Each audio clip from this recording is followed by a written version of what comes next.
Picture the coldest water on Earth, black beneath a lid of ice, and something moving through it, wearing what looks like a jouster's lance. It is a whale.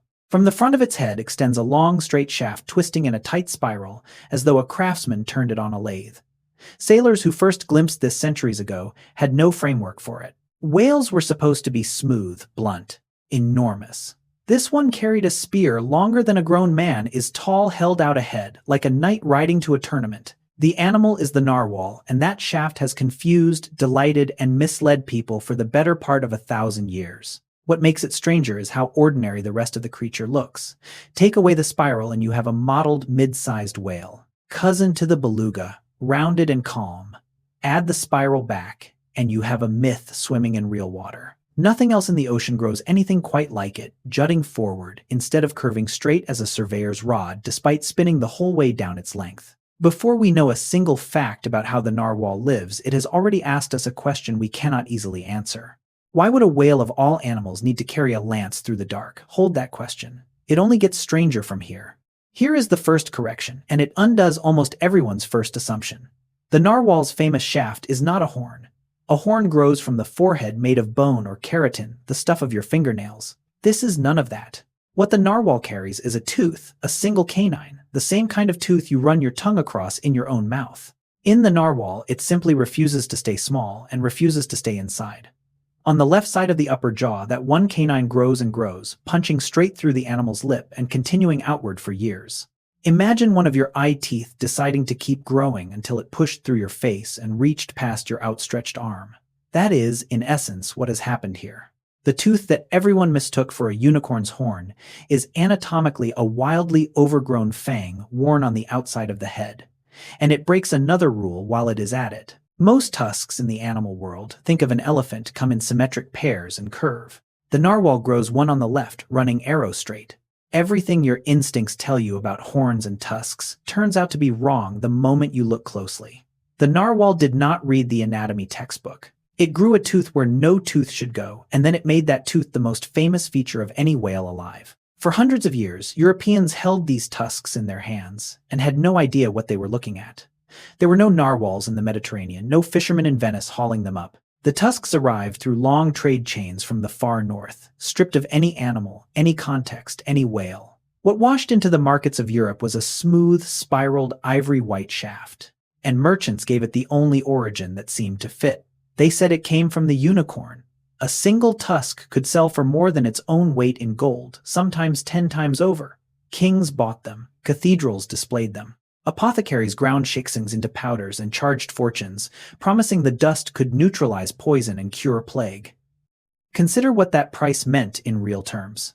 A merchant could hand over one spiraled tusk and receive back enough gold to buy a large estate, land, house and all. People were paying the price of property for a whale's tooth they believed had been pulled from the forehead of a mythical horse. The narwhal, swimming quietly under Arctic ice, never knew it was funding the wealth of European courts. It never knew that its single overgrown canine had become one of the most valuable objects on the continent. The animal stayed hidden. The legend it accidentally created did not. The story goes that Queen Elizabeth I of England was given a narwhal tusk, and that its worth was reckoned at around £10,000. In her era, that sum could have built a castle. Sit with that comparison for a moment. Not decorated a room, not bought a fine carriage, but raised a fortified castle of stone from the ground up. All for a single tooth believed to belong to a unicorn, that had in reality been carved from the head of an Arctic whale nobody in England had ever seen. The tusk was reportedly set with jewels, and kept among the crown's treasures, guarded like the rarest object in the kingdom. What makes this almost unbearably ironic is the gap between belief and truth. The Queen's advisors thought they possessed proof of a magical land creature. They actually possessed evidence of a deep-diving whale that hunts halibut in freezing black water 1,500 meters down. The most valuable secret in that tusk was not magic at all. It was the narwhal itself, and its existence entirely unknown to the people who prized its tooth above castles. You could argue the narwhal ran one of history's longest and most profitable disguises, and it did so without ever meaning to. It simply grew a tooth. Europe did the rest, spinning gold and legend from an animal it had never once laid eyes upon. We tend to file the unicorn under pure fantasy alongside dragons and mermaids, invented whole from human imagination. The narwhal complicates that neat filing. Because the unicorn as medieval Europe pictured it, a white creature bearing a single straight spiraled horn with the power to purify was described from a real object. That object was a narwhal tusk. Artists painting unicorns were often copying the twist of an actual tusk sitting in a treasury somewhere. The spiral in those old paintings is not imagined. It is anatomically accurate, taken from a whale. So when you saw unicorns in storybooks as a child, that distinctive corkscrew horn, you were looking without knowing it at the tooth of a Arctic animal. The mythical beast borrowed its most iconic feature from a real one. This is the rare case where a legend can be traced backward and lands not on nothing but on a warm-blooded mammal breathing at holes in the ice. The unicorn is fiction, the horn is not. Strip away the flying horse and the magic and the fairy tale forest. And what remains at the bottom of the story is a whale most people will never see. There is something humbling in that. The most enchanted creature in Western imagination turns out to be standing, or rather swimming, on the very real shoulders of the narwhal. The myth needed a source. The narwhal was it. For an animal tangled up with unicorns and magic, the narwhal's actual name is startlingly grim. It likely comes from Old Norse, and the rough translation is corpse whale. The Norse people who named it were not being poetic for the sake of drama. They were describing what they saw. An older narwhal's skin is pale and mottled, splotched with gray and white patches across a light body. And to their eyes, it resembled the bloated, discolored skin of a drowned man floating just beneath the surface. Imagine the contrast. Centuries later, and a continent away, wealthy Europeans would treat this same animal's tooth as a holy relic from a unicorn. But the northern peoples who lived closest to it saw something far bleaker in its coloring and named it after death. Both were reacting to the real animal. One group focused on the tooth and dreamed of magic. The other focused on the skin and thought of corpses. The narwhal, indifferent to human interpretation, simply carried on being spotted pale and quietly strange. You can still see why the name stuck. A cluster of narwhals resting at the surface, motionless. Their blotched backs breaking the gray Arctic water does carry an eerie stillness. The same creature could inspire a fairy tale in one culture and a shudder in another, depending entirely on which end of the animal you happen to be looking at. Most animals we call Arctic are only visitors. Migratory birds arrive for the brief summer and flee south before the dark returns. Even many whales pass through and leave. The narwhal does not leave. It lives its entire life in the high Arctic, staying through the deep winter when much of the sea seals over and the sun disappears for months at a time. This is one of only 3 whale species that spend the whole year in these frozen waters alongside the beluga and the bowhead.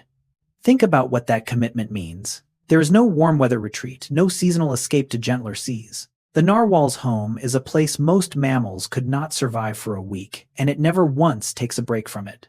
Where you and I would need heated shelter, layered clothing, and a constant supply of fuel just to last a single Arctic night, the narwhal treats that environment as its permanent address, generation after generation. It does not merely tolerate the cold. It has built its entire existence around water, hovering barely above freezing, around ice that opens and closes like a living thing, around a rhythm of light and total darkness that would disorient almost anything else. To be a narwhal is to have chosen the harshest ocean on the planet and refuse to ever go anywhere warmer. That refusal is the first hint of just how specialized this whale truly is. Winter is when the narwhal does something that sounds almost impossible for a creature that breathes air. It moves offshore into deep water sealed over by dense, shifting pack ice, and it stays there through the darkest, coldest stretch of the year. Above it, the ice can stretch unbroken for miles. Above that, the Arctic sun has set and will not properly rise again for weeks or months. The narwhal spends this season in a world that is cold, deep, and almost completely without light. Try to place yourself there, not in a swimming pool with the lights off, but in freezing black seawater under a ceiling of solid ice with no surface to simply rise to whenever you please. For most air-breathing mammals, that is a description of drowning. For the narwhal, it is simply January. It has learned to live in the part of the ocean that seems most hostile to a lung-breathing animal, and it does its heaviest feeding there, diving deep into the dark to hunt. What looks to us like a death trap, ice above blackness below cold, throughout the narwhal reads as a familiar hunting ground. The very conditions that would kill almost any other mammal are the conditions in which this whale is most at home. That inversion danger becoming comfort sits at the heart of what makes the narwhal so hard to believe. Here is the tension the narwhal lives with every single day of winter. It is a mammal. It has lungs, not gills. No matter how deep or how long it dives, it must eventually return to the surface and breathe air exactly as you do. But the surface, for months at a time, is sealed by ice. So the narwhal's survival depends on finding the gaps, the cracks, the thin spots, and the open channels of water that locals call leads.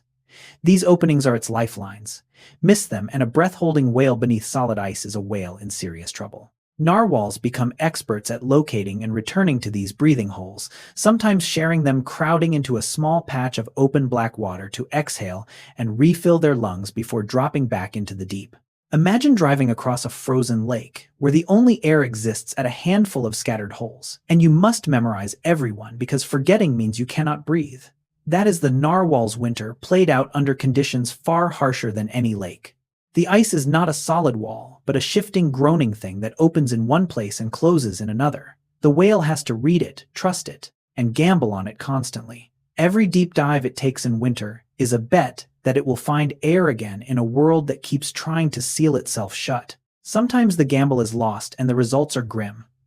Arctic ice does not stay still. Wind and current can drive floes together and slam the leads shut with terrible speed, sometimes in a matter of hours. When that happens over a group of narwhals, the animals can find themselves trapped, their breathing holes gone, open water sealed away, no route to the surface for miles in any direction. These events have a name among the people of the North. In some regions, the phenomenon is called a savsat, an ice entrapment, and it can catch dozens or even hundreds of narwhals at once. The trapped whales crowd into whatever shrinking patch of open water remains, taking turns to breathe until that final gap freezes or closes too. For a creature that has mastered the Arctic so completely, it is a stark reminder that the mastery is never total. The same ice that shelters the narwhal from orcas can, in the wrong moment, become the thing that kills it. Entire pods have been lost this way, an event as sudden and final as a door swinging shut. It is worth pausing on the cruelty of the trap. The narwhal did everything right. It found its holes, it hunted its fish, it survived the dark. And then the wind shifted, the ice closed, and biology met a wall that no adaptation could open. Even the unicorn of the sea answers to the ice. We have put a great many marine animals behind glass. Dolphins leap through hoops at theme parks.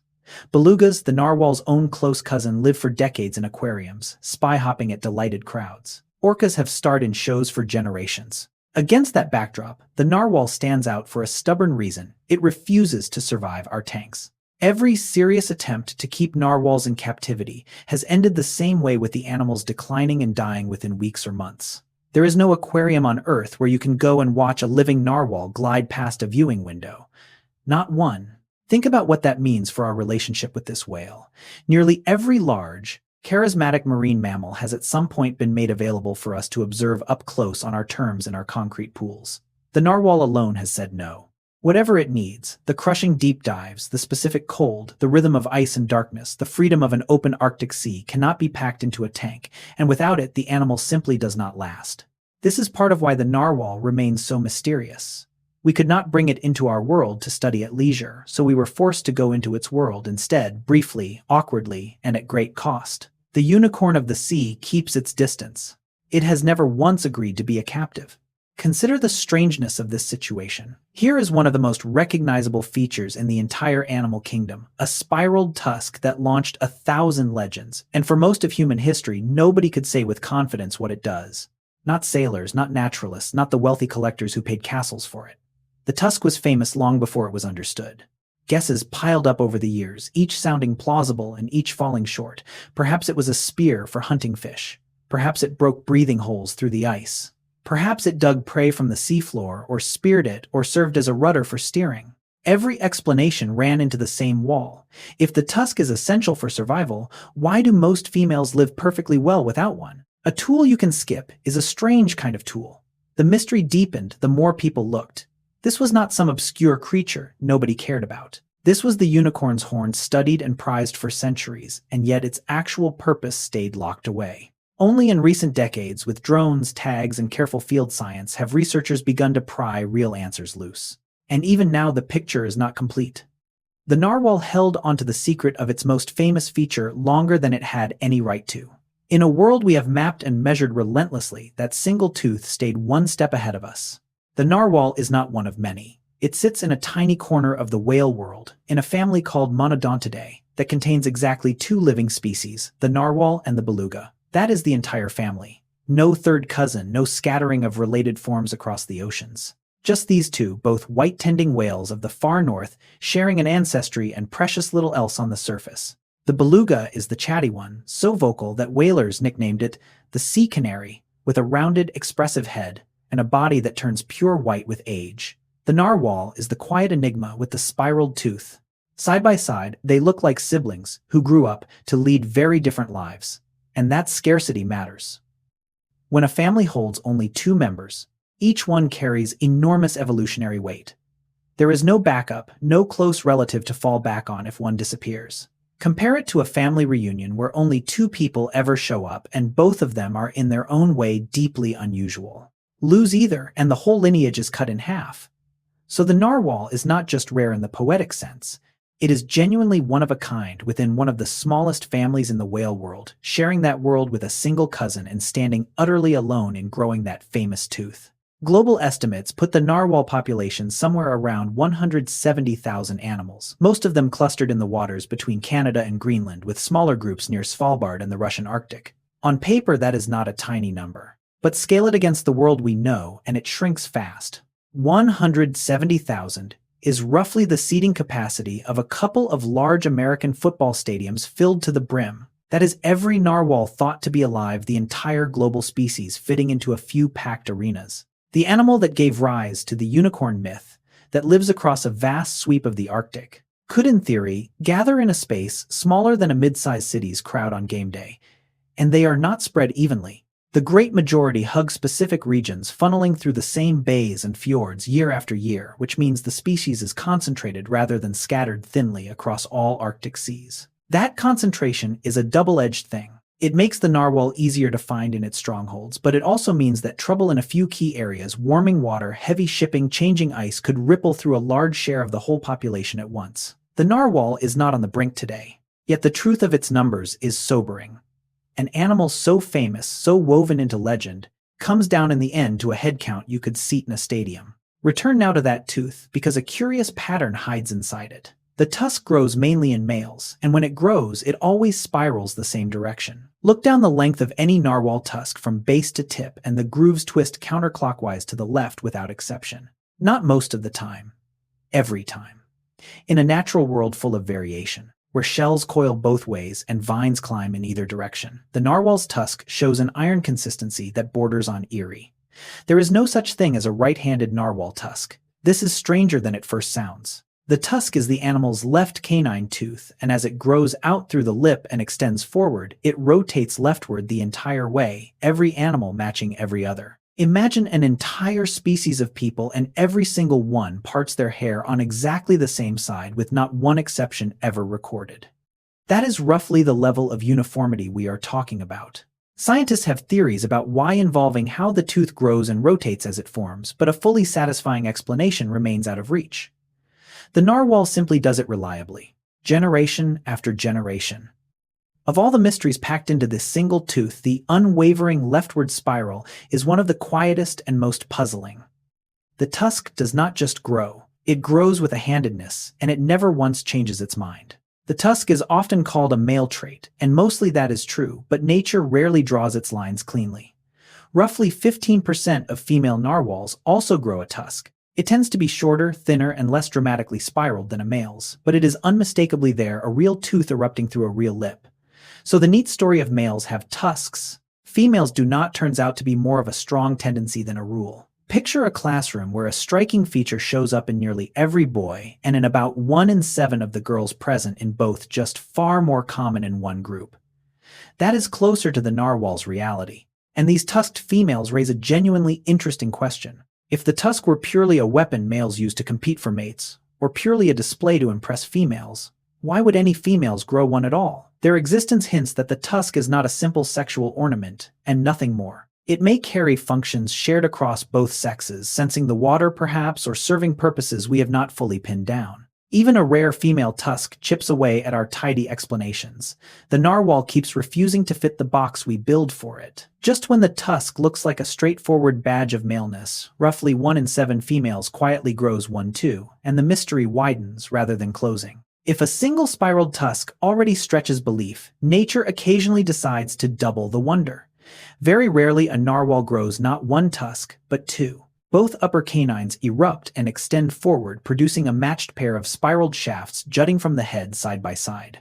These double-tusked narwhals are uncommon enough that surviving examples are prized museum specimens, studied and photographed with the care given to genuine rarities. Here's the detail that makes them even more remarkable.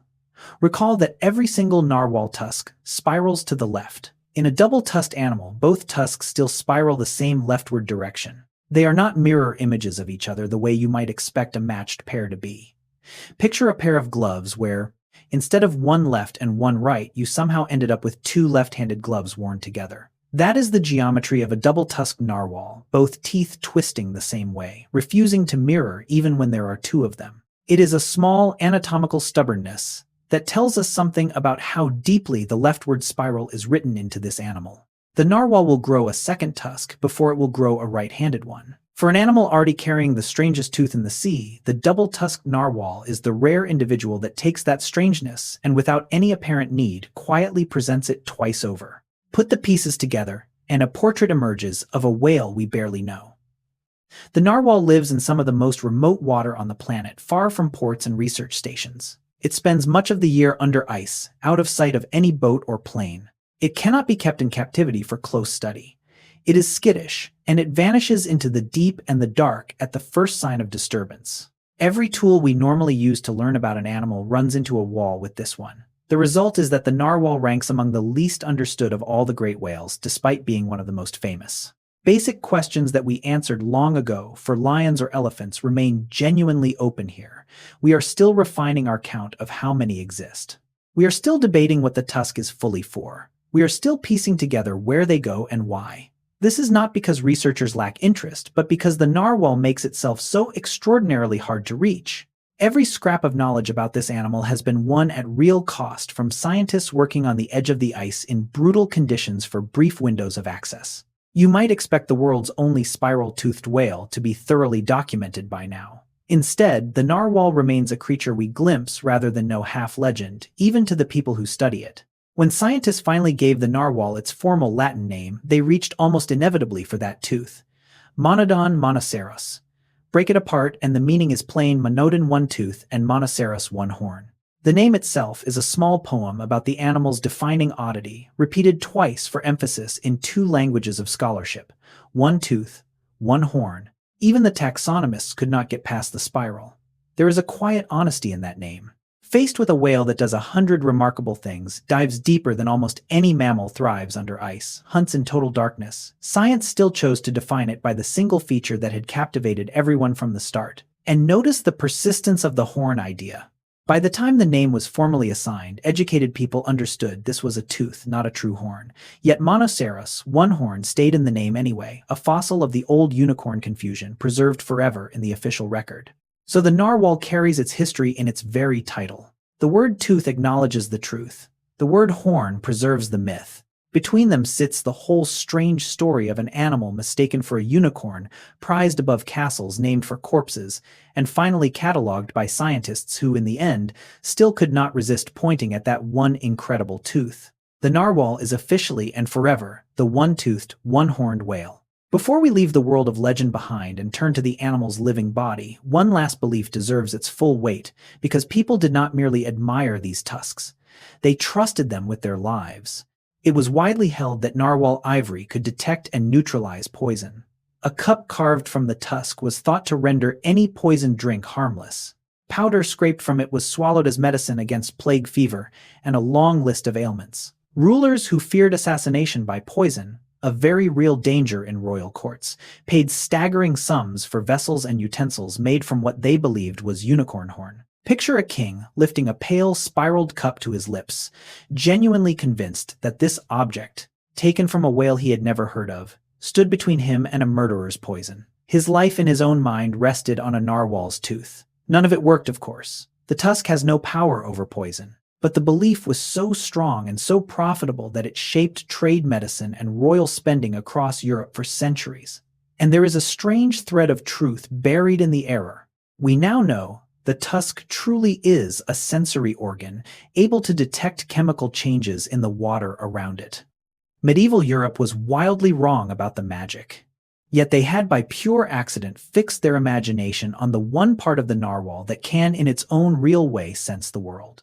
Now leave the legends in Europe and come down to the animal's own anatomy, where the truth is stranger than any myth invented about it. The narwhal's tusk does not grow from a socket tucked safely inside the mouth the way your teeth do. It erupts through the upper lip. The tooth forms in the jaw, then drives forward and outward, piercing straight through the flesh of the lip and continuing on into open water for years afterward. Stop and feel how wrong that is against everything your own body tells you. Your teeth live behind your lips, hidden, protected, contained. Now imagine one of them breaking through the front of your face and simply growing on out past your chin, out past your chest. A living tooth exposed to the world. That is the narwhal's ordinary condition. The tusk is not an ornament stuck onto the head like a decoration. It is a genuine tooth that has abandoned the mouth entirely, punching through the lip and spending its whole existence outside the body that grows it. The point where tooth meets lip is a permanent breach. A place where the inside of the animal opens directly onto the freezing sea. For any other creature, that would be an injury. For the narwhal, it is simply how the face is built. Before we even ask what the tusk is for, we have to sit with the sheer oddity of where it goes. Out, always out. Here is the twist that makes the tusk even harder to explain. The narwhal grows the single most spectacular tooth in the ocean, and then inside its actual mouth, it has essentially no working teeth to speak of. Open a narwhal's jaws, and you will not find rows of gripping, tearing teeth like a dolphin's. The mouth is nearly bare. This whale poured all its dental ambition into one overgrown canine worn on the outside and left the inside of the mouth almost empty. The paradox is delicious. A creature famous above all else for a tooth is functionally a nearly toothless animal. It cannot bite and chew its prey the way a toothed predator normally would. Compare it to a chef renowned across the country for a single enormous, ceremonial carving knife mounted on the wall, who then does all the actual cooking with no kitchen knives at all. The showpiece and the working tools have completely parted ways. So how does a whale with an empty mouth eat a slippery halibut in the freezing dark? Not by biting. The narwhal solved the problem in an entirely different way. One that has nothing to do with teeth and everything to do with suction, which we will come to shortly. For now, hold on to the contradiction. The tooth everyone knows the narwhal for is not a feeding tool. The mouth that does the feeding barely has teeth. The most famous tooth in the sea is, in a sense, the one the animal least needs to eat. For a long time, the tusk looked from the outside like dead material, a shaft of solid ivory inert as a fingernail or a lump of bone. Then researchers looked inside, and what they found rewrote the story entirely. The tusk is not dead at all. It is threaded with an estimated 10 million nerve endings running from its inner core outward toward the surface. 10 million. Let that number find a scale you can feel. It is roughly the population of a major American metropolis, an entire city's worth of nerve connections, packed into a single tooth carried through Arctic water. This tusk is alive with sensation in a way almost no other tooth in nature is. Those nerves connect the tusk's surface to the animal's brain, which means the narwhal can feel through it. The shaft that Europeans ground into powder, that kings mounted as trophies, that everyone assumed was a hard, senseless spike, is in reality one of the most nerve-rich structures its owner possesses. When the narwhal moves that tusk through the sea, it is not waving a lifeless rod. It is extending a living instrument wired to the brain, sampling the water it passes through. The discovery flipped centuries of assumption on its head. The most famous tooth in the ocean is not just for show and not just for fighting.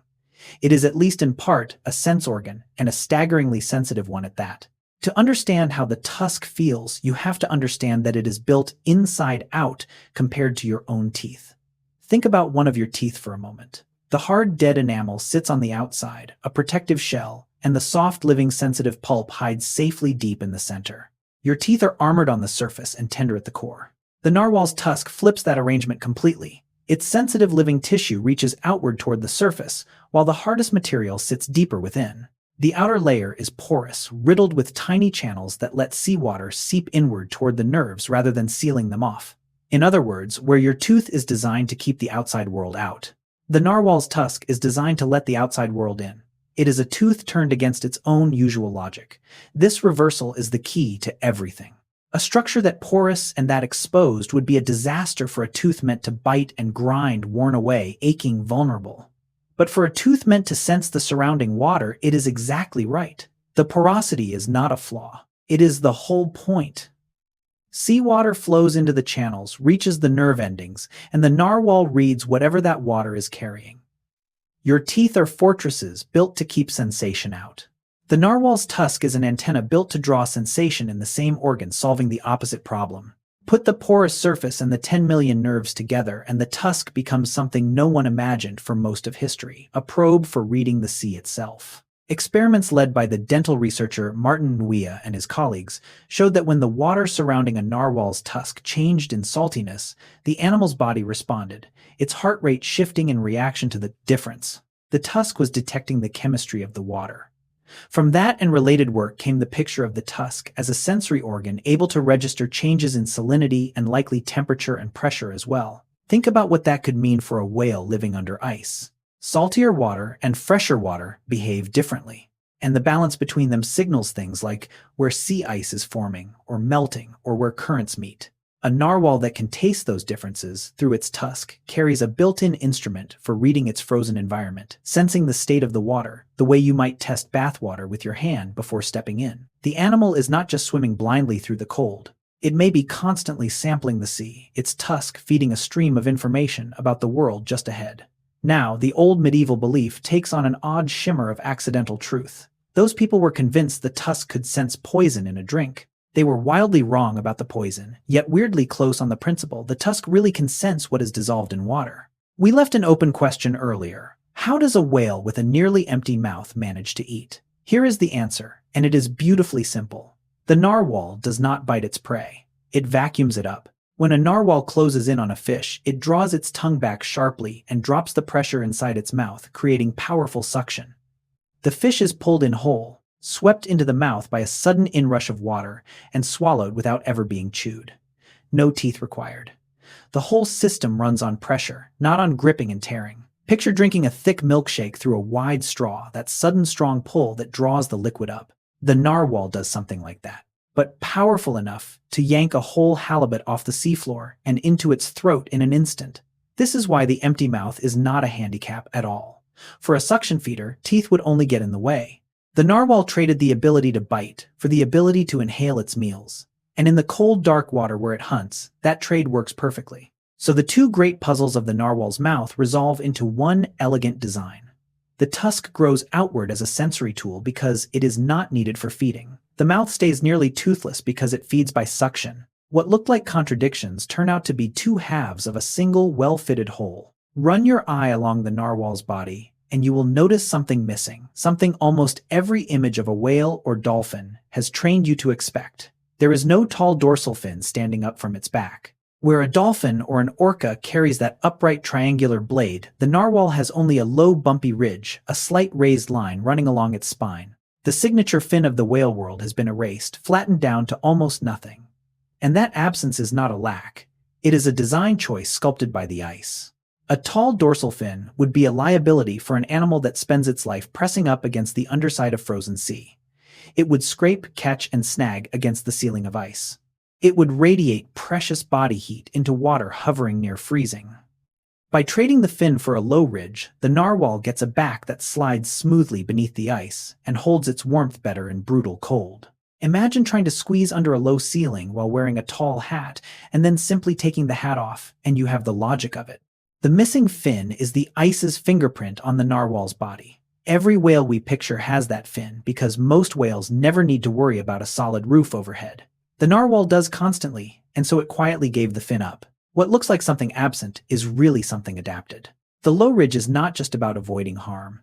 It actively lets the narwhal do something remarkable, move and breathe in the tight, treacherous space directly beneath the ice. With no fin standing up to catch, the narwhal can press its smooth back right against the underside of a floe, gliding along that frozen ceiling, searching out the cracks and thin patches where it can push up to breathe. It can maneuver in the narrow gap between deep water and solid ice, with a freedom a tall-finned whale could never manage. This turns the underside of the ice from a barrier into a kind of hunting and traveling ground. The narwhal works that sealing the way you might feel along a wall in a dark room, running its back beneath the ice, reading where the surface gives way. When it finds an opening, it can rise cleanly through it and take its breath, then slip back down without a fin snagging on the rim of the hole. Consider the precision this demands in near-total winter darkness and freezing water with the ice shifting overhead. The narwhal handles it as routine. The flattened back is what makes that routine possible, a small anatomical edit with enormous consequences. Strip away the dorsal fin, and you do not get a lesser whale. You get a whale that can live pressed against the frozen lid of the world, comfortable in a space that would trap almost anything else. Now the narwhal takes us downward, and the deeper it goes, the more extraordinary its body becomes. When a narwhal dives into the abyss, the water pressure builds with terrifying force, enough to crush a rigid air-filled chest like a soda can under a boot. So the narwhal does not resist that pressure. It yields to it. Its rib cage is built to flex and collapse inward as it descends, folding under the squeeze instead of shattering against it. What would be a catastrophic injury in your body, a caving chest, is in the narwhal a designed, controlled, survivable event. This is one of the deepest counterintuitive tricks in the diving world. Your instinct says a strong body should stay rigid and hold its shape against force. The narwhal's body says the opposite: bend, give way. Let the pressure win, and survive precisely because you did not fight it. A chest that collapses gracefully cannot be crushed because there is nothing rigid left to crush. Think of the difference between a stiff plastic bottle, which cracks when you stomp on it, and a soft rubber ball that simply squashes flat and springs back. The narwhal chose to be the rubber ball. As it drives down through hundreds of meters of blackening water, its ribs fold, its chest compresses, and the animal keeps going unbothered into depths that would flatten a rigid creature outright. Survival here is not about strength. It is about knowing exactly when to bend. The collapsing chest sets up the next piece of deep diving genius, and it solves a problem that kills human divers. As the narwhal's ribcage folds inward under pressure, it squeezes the lungs down until they are nearly flat, pushing the air out of the delicate deep tissue and up into stiffer passages where it cannot do harm. This matters enormously, because trapped air under pressure is the enemy. In human scuba divers, breathing pressurized air at depth forces nitrogen into the blood, and rising too fast lets it fizz out into painful, dangerous bubbles, the condition called the bends. The narwhal sidesteps the whole disaster by refusing to hold pressurized air deep in its lungs in the first place. Emptied and compressed, the lungs cannot force gas into the blood the way a diver's tank does. Think of it as the difference between a diver carrying a full tank of pressurized air down into the deep and the narwhal deliberately going down, with its lungs squeezed nearly shut, carrying almost no free air to cause trouble. One method invites the bends. The other quietly avoids them. So the narwhal's oxygen for a long dive is not stored mostly in its lungs at all. It is held elsewhere in the blood and muscle, in a form that pressure cannot turn against it. The collapsing chest and the flattening lungs work as a single safety system, letting this whale plunge toward crushing depths and rise again without the injuries that pressure inflicts on us. If the narwhal does not stash most of its oxygen in its lungs, where does it go? A great deal of it goes into the muscles, and this is where the animal quietly outclasses us. Narwhal muscle is loaded with a protein called myoglobin, whose job is to grab and hold oxygen. Where your muscles carry a modest amount, the narwhals carry it at concentrations many times higher. Turning the muscle itself into a deep reservoir of breathable oxygen the animal can draw on far from the surface. This is what lets a lung-breathing mammal vanish into the black for 25 minutes at a stretch. The narwhal is not holding its breath the way you would in a swimming pool relying on one lungful of air. It has effectively distributed its air supply throughout its body, banking oxygen in the very tissues that will need it during the long, muscular work of a deep dive. Imagine if instead of filling a single tank before diving, you could charge your arms and legs with oxygen and simply spend it as you swam muscle by muscle. That is the narwhal's arrangement. The lungs empty and flatten under pressure harmless, while the real fuel rides safely in the flesh. It is a completely different philosophy of breathing than ours, built for a life spent minutes deep and worlds away from air.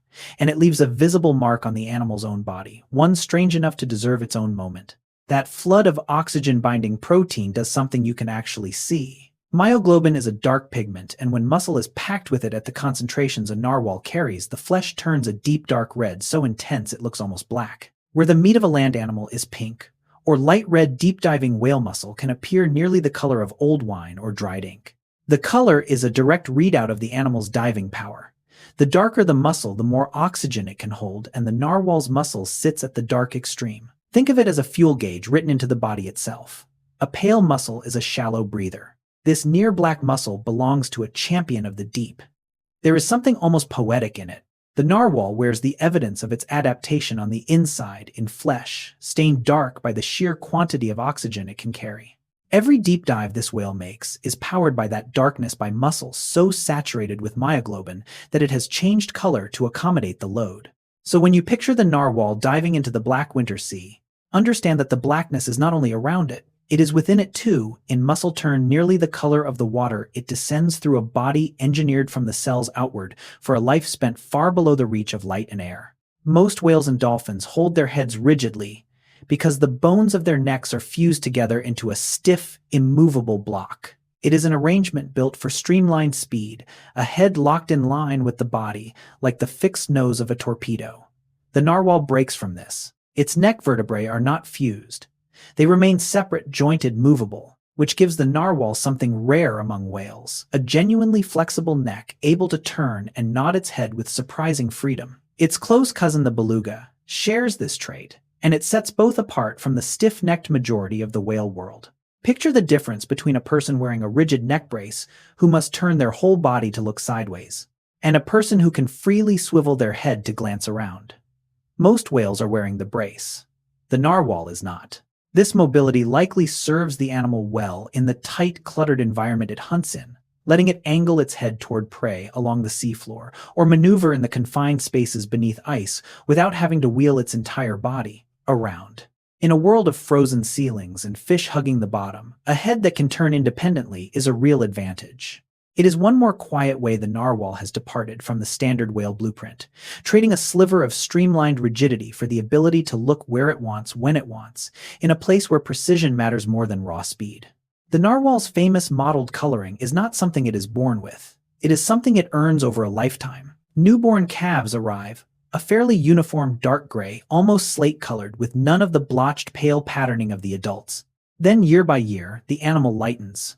Dark skin gives way gradually to gray, gray gives way to white, and pale patches spread and multiply across the body as the narwhal ages. Color in this animal is a kind of clock. This means you can read a narwhal's rough life stage by its shade. A dark, evenly colored narwhal is young. A heavily mottled, largely pale one has years behind it. The coloring runs on a timeline: darkness at the start, whiteness at the end, with the blotchy middle years in between. It is a little like the way hair goes gray with age in people, a visible drift toward paleness that tracks the passage of time. Except here it plays out across the whole body and turns the animal into something increasingly marbled and light. Watch a pod at the surface, and you are, in a sense, watching a spread of ages laid out by color. The dark youngsters among the pale elders. The narwhal does not just grow larger as it ages. It grows lighter, shedding the darkness of youth for the mottled paleness of the old, wearing its years openly on its skin for anyone who knows how to read them. Follow that lightning to its endpoint, and you arrive at the oldest narwhals, the animals that have lived the longest, and they can appear almost entirely white. The dark gray of youth is long gone, replaced by a pale hide scattered with faint gray flecks and blotches, so that an aged narwhal takes on the look of weathered marble, the kind of veined, pale stone you might see in an old statue left out in the elements for decades. It is a strikingly beautiful endpoint for a life, and it draws the narwhal even closer in appearance to its cousin the beluga, which turns pure white with age as well. The two monodontidae siblings both drift toward whiteness. As they grow old, a shared family trait written across the far north. In the narwhal, that pale old body carrying a long spiraled tusk is very likely the exact image that first seeded the unicorn legend. A white creature with a single twisting horn, glimpsed and then transformed by imagination into myth. Recall, too, the Old Norse, who saw those same pale mottled bodies and thought, instead of drowned men, naming the animal the corpse whale. One coloring two opposite legends. The truth beneath both is simply an old narwhal, a survivor of decades in the harshest sea. Its dark youth faded to the soft, blotched white of long experience, marbled by time into something that looks carved rather than born. For all that the narwhal and the beluga resemble each other, one difference gives them very different faces.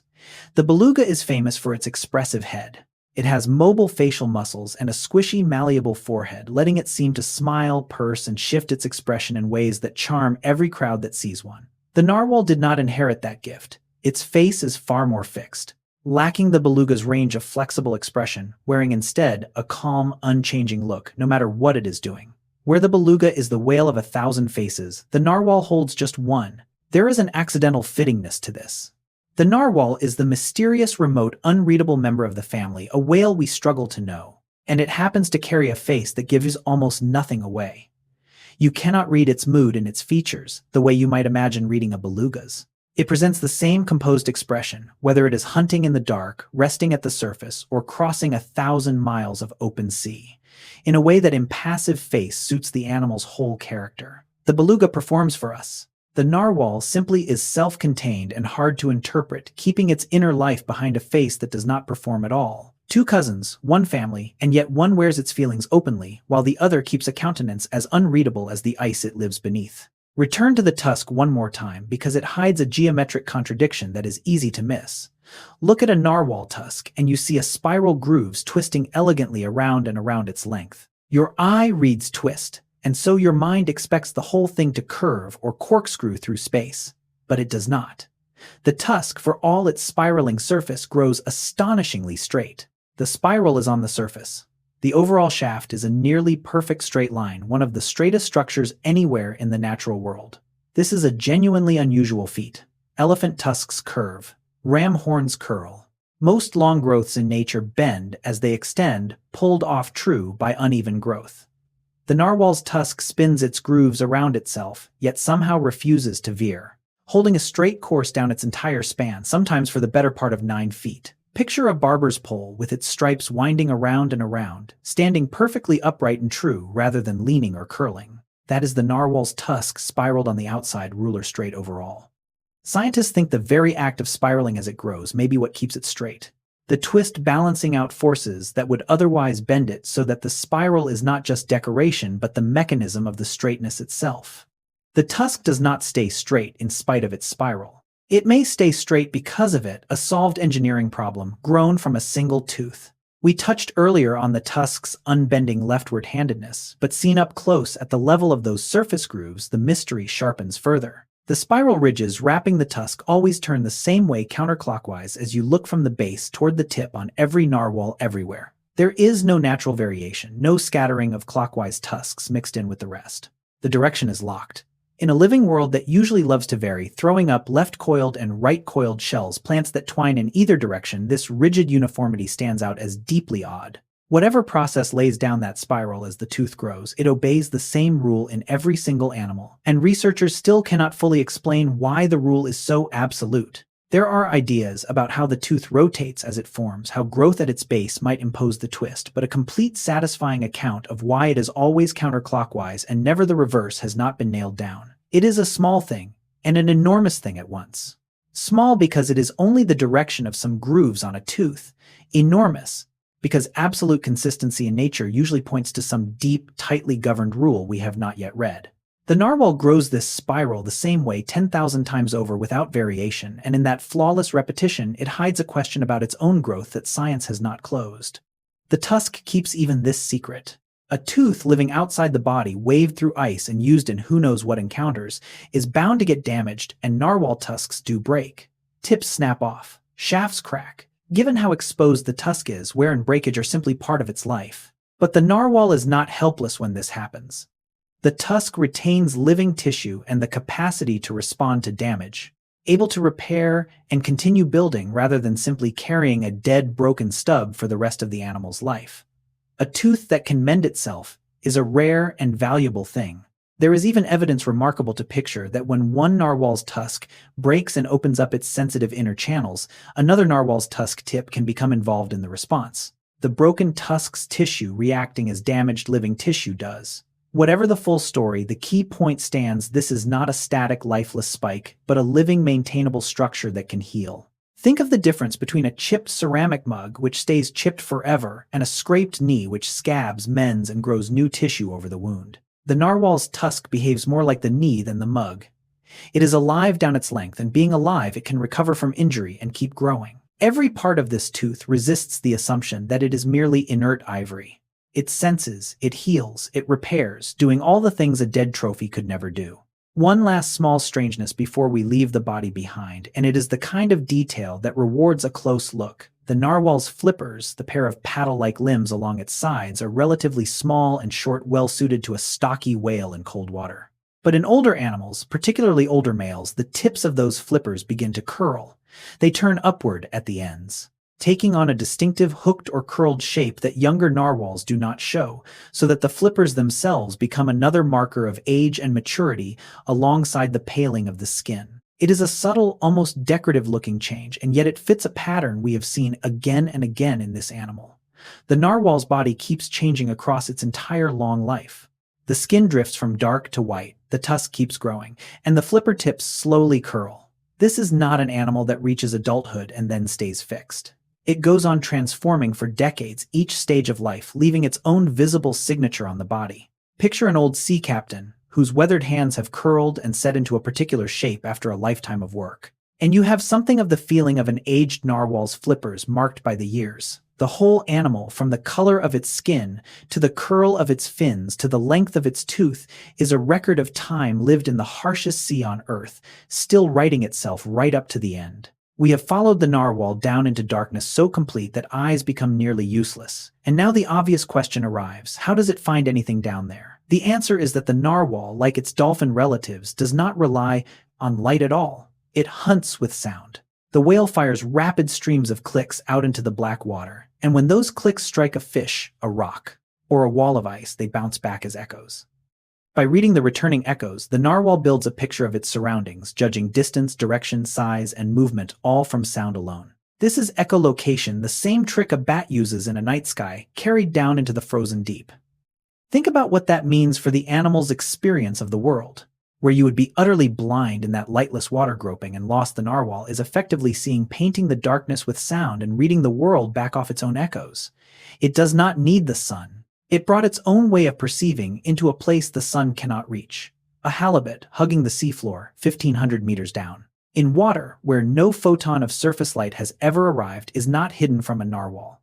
The whale simply calls out into the dark and listens to the shape of what comes back, and in that returning sound, the fish gives itself away. Blindness is not a problem the narwhal has ever really had. It is not just that the narwhal echolocates, it is how sharply it does so. When researchers measured the narwhal's sonar beam, they found something exceptional, one of the most directional, tightly focused biological sonar beams ever recorded in any animal on Earth. The narwhal does not spray its clicks out in a broad, sloppy cone. It concentrates them into a narrow, forward-pointing shaft of sound, aimed with remarkable precision at whatever lies ahead.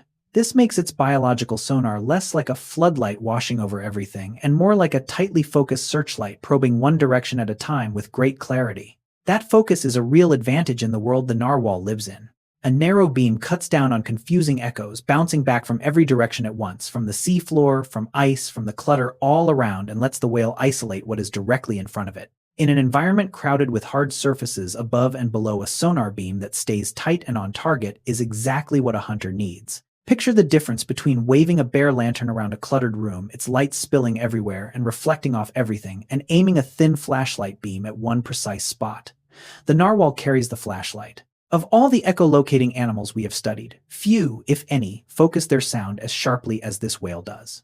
An acoustic precision instrument built for hunting in the most acoustically complicated water there is.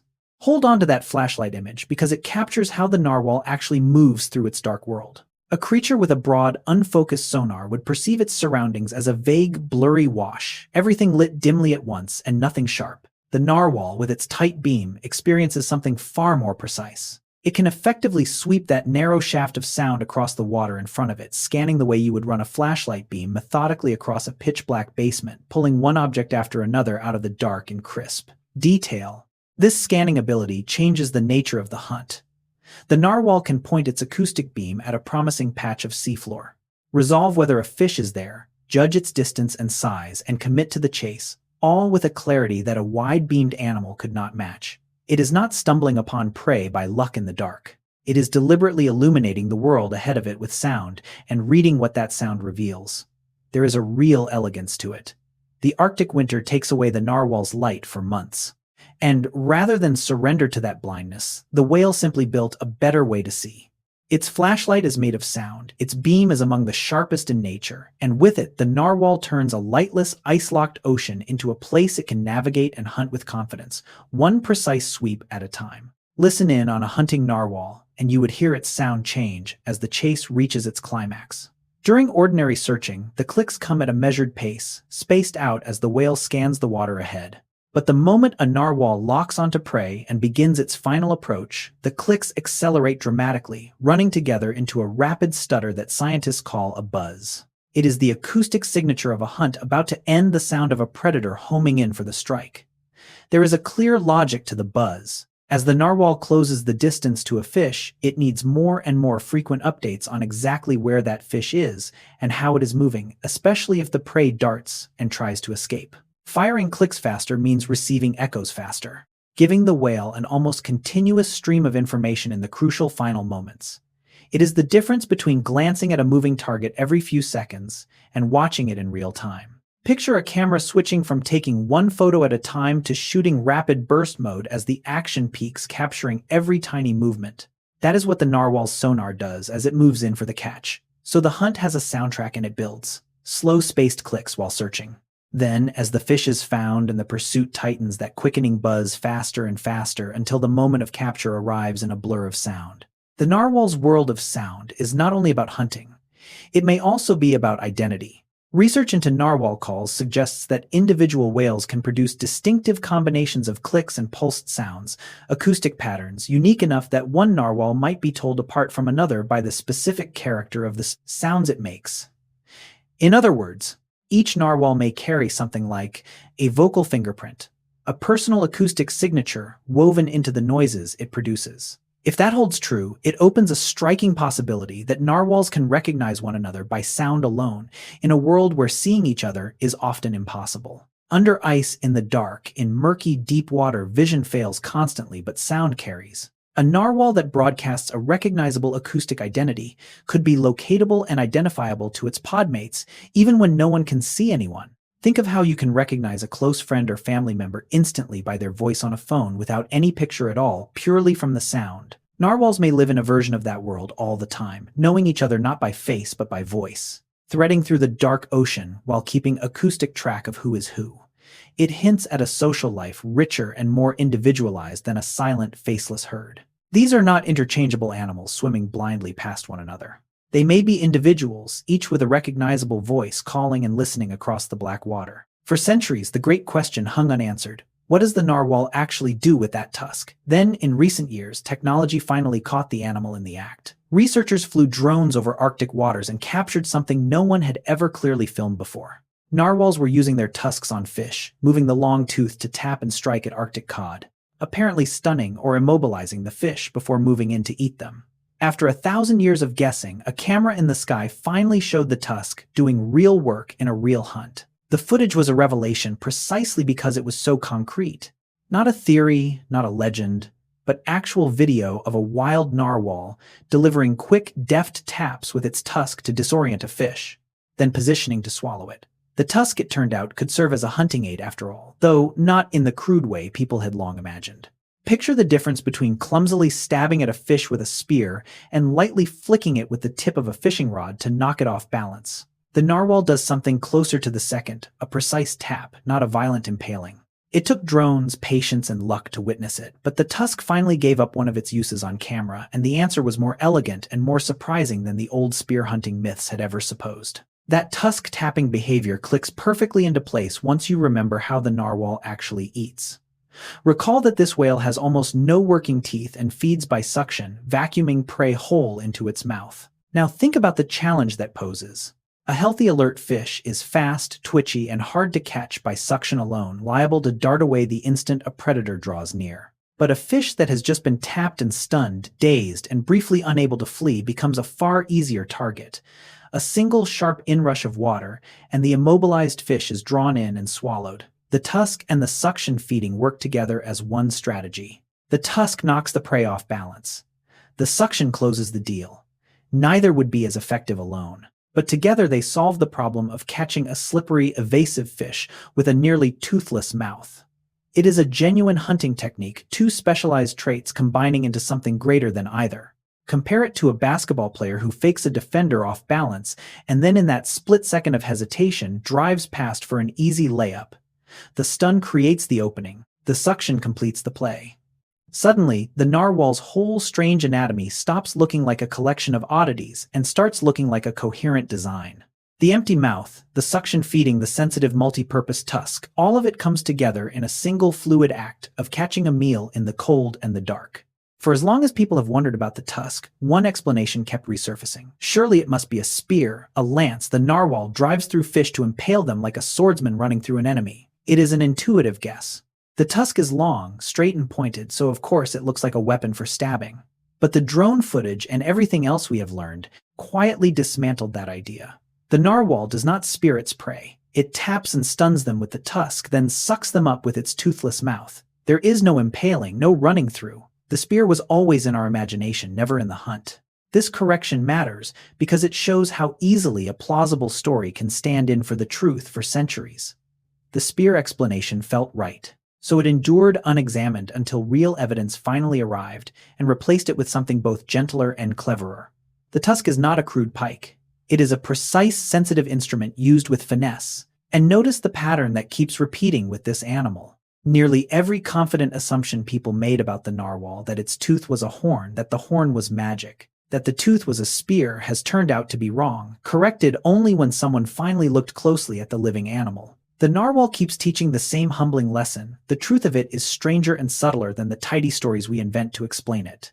If the tusk is not primarily a hunting weapon, then much of the mystery shifts to how narwhals use it with each other. And here, field observers have watched something distinctive.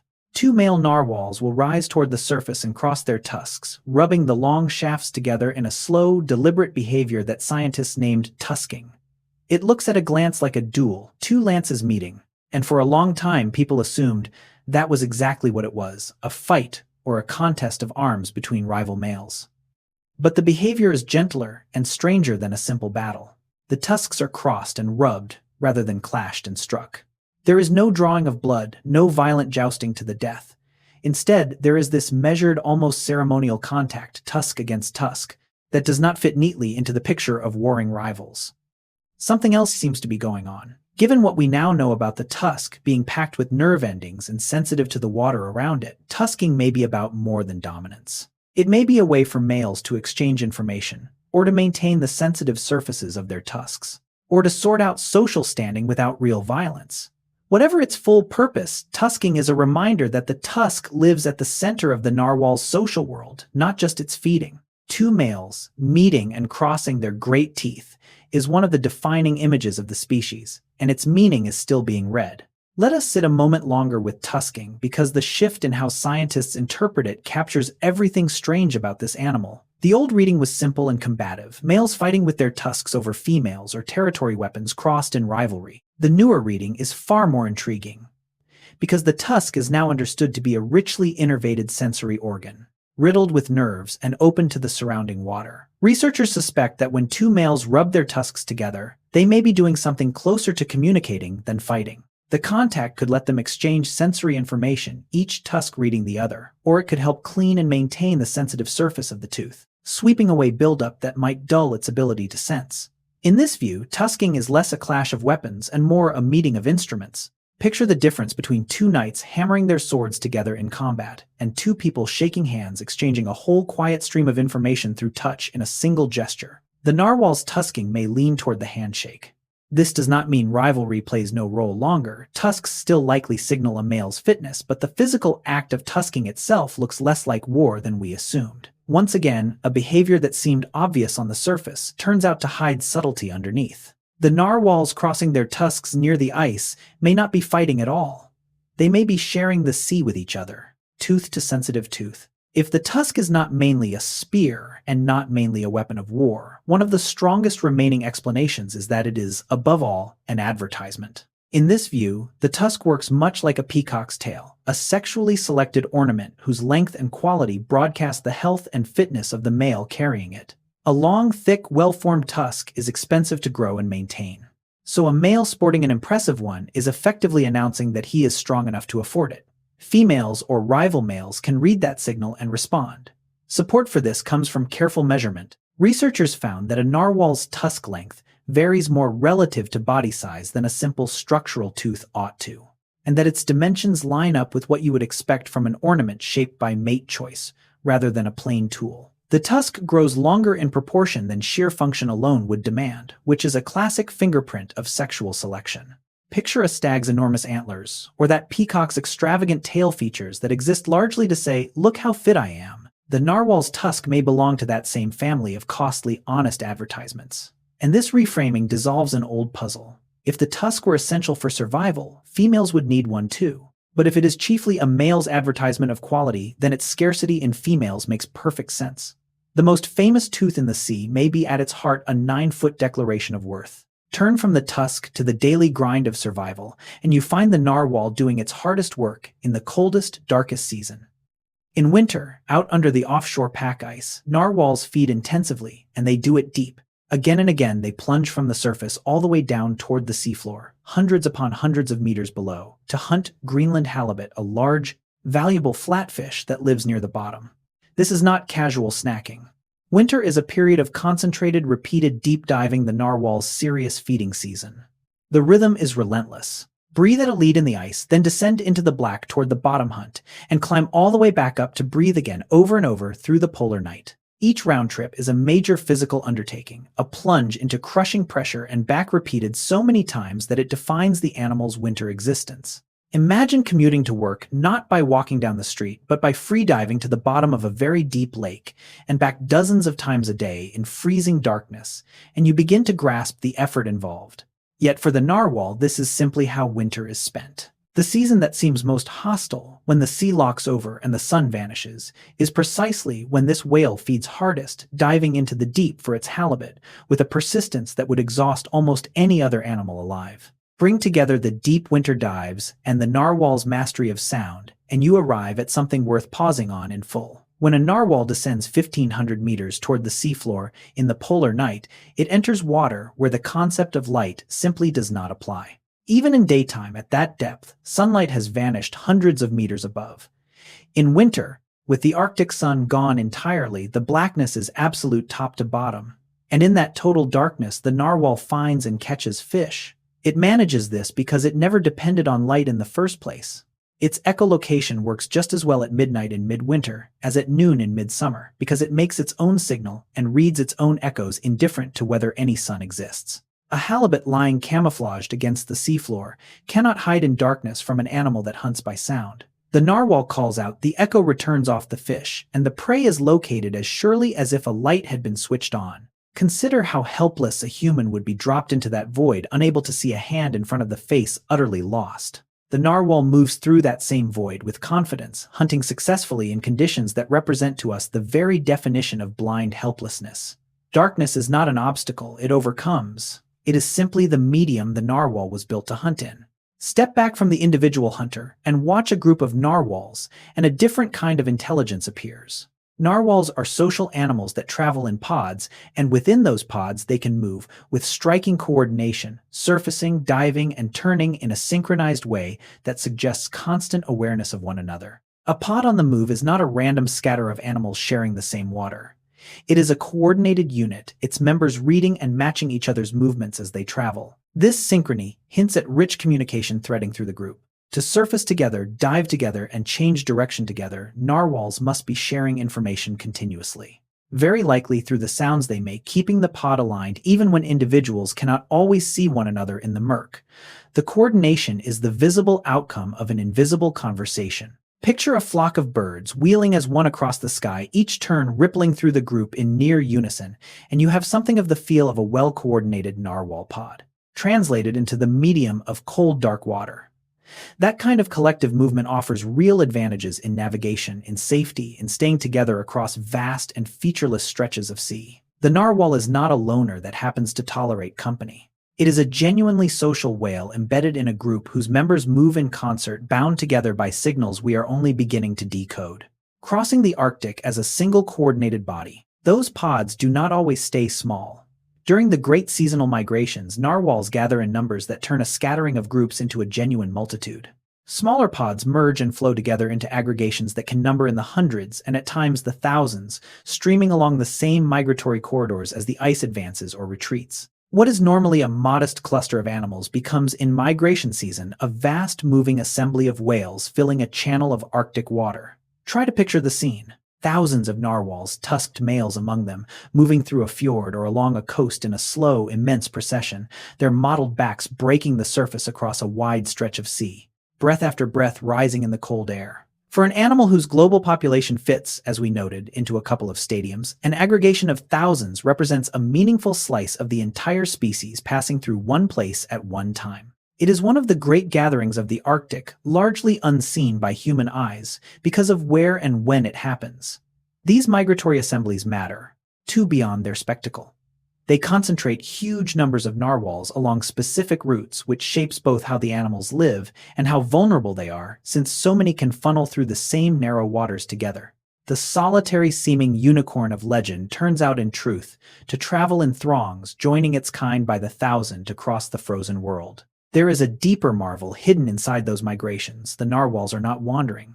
They return year after year to the same places, following the same routes with what scientists call strong site fidelity. The same populations funnel into the same summering fjords and bays each year, then retreat to the same wintering grounds under the offshore ice, retracing a familiar map across enormous distances and long spans of time. This is not aimless drifting with the seasons. It is faithful, repeated navigation to specific remembered destinations. Site fidelity of this kind implies powerful memory and orientation.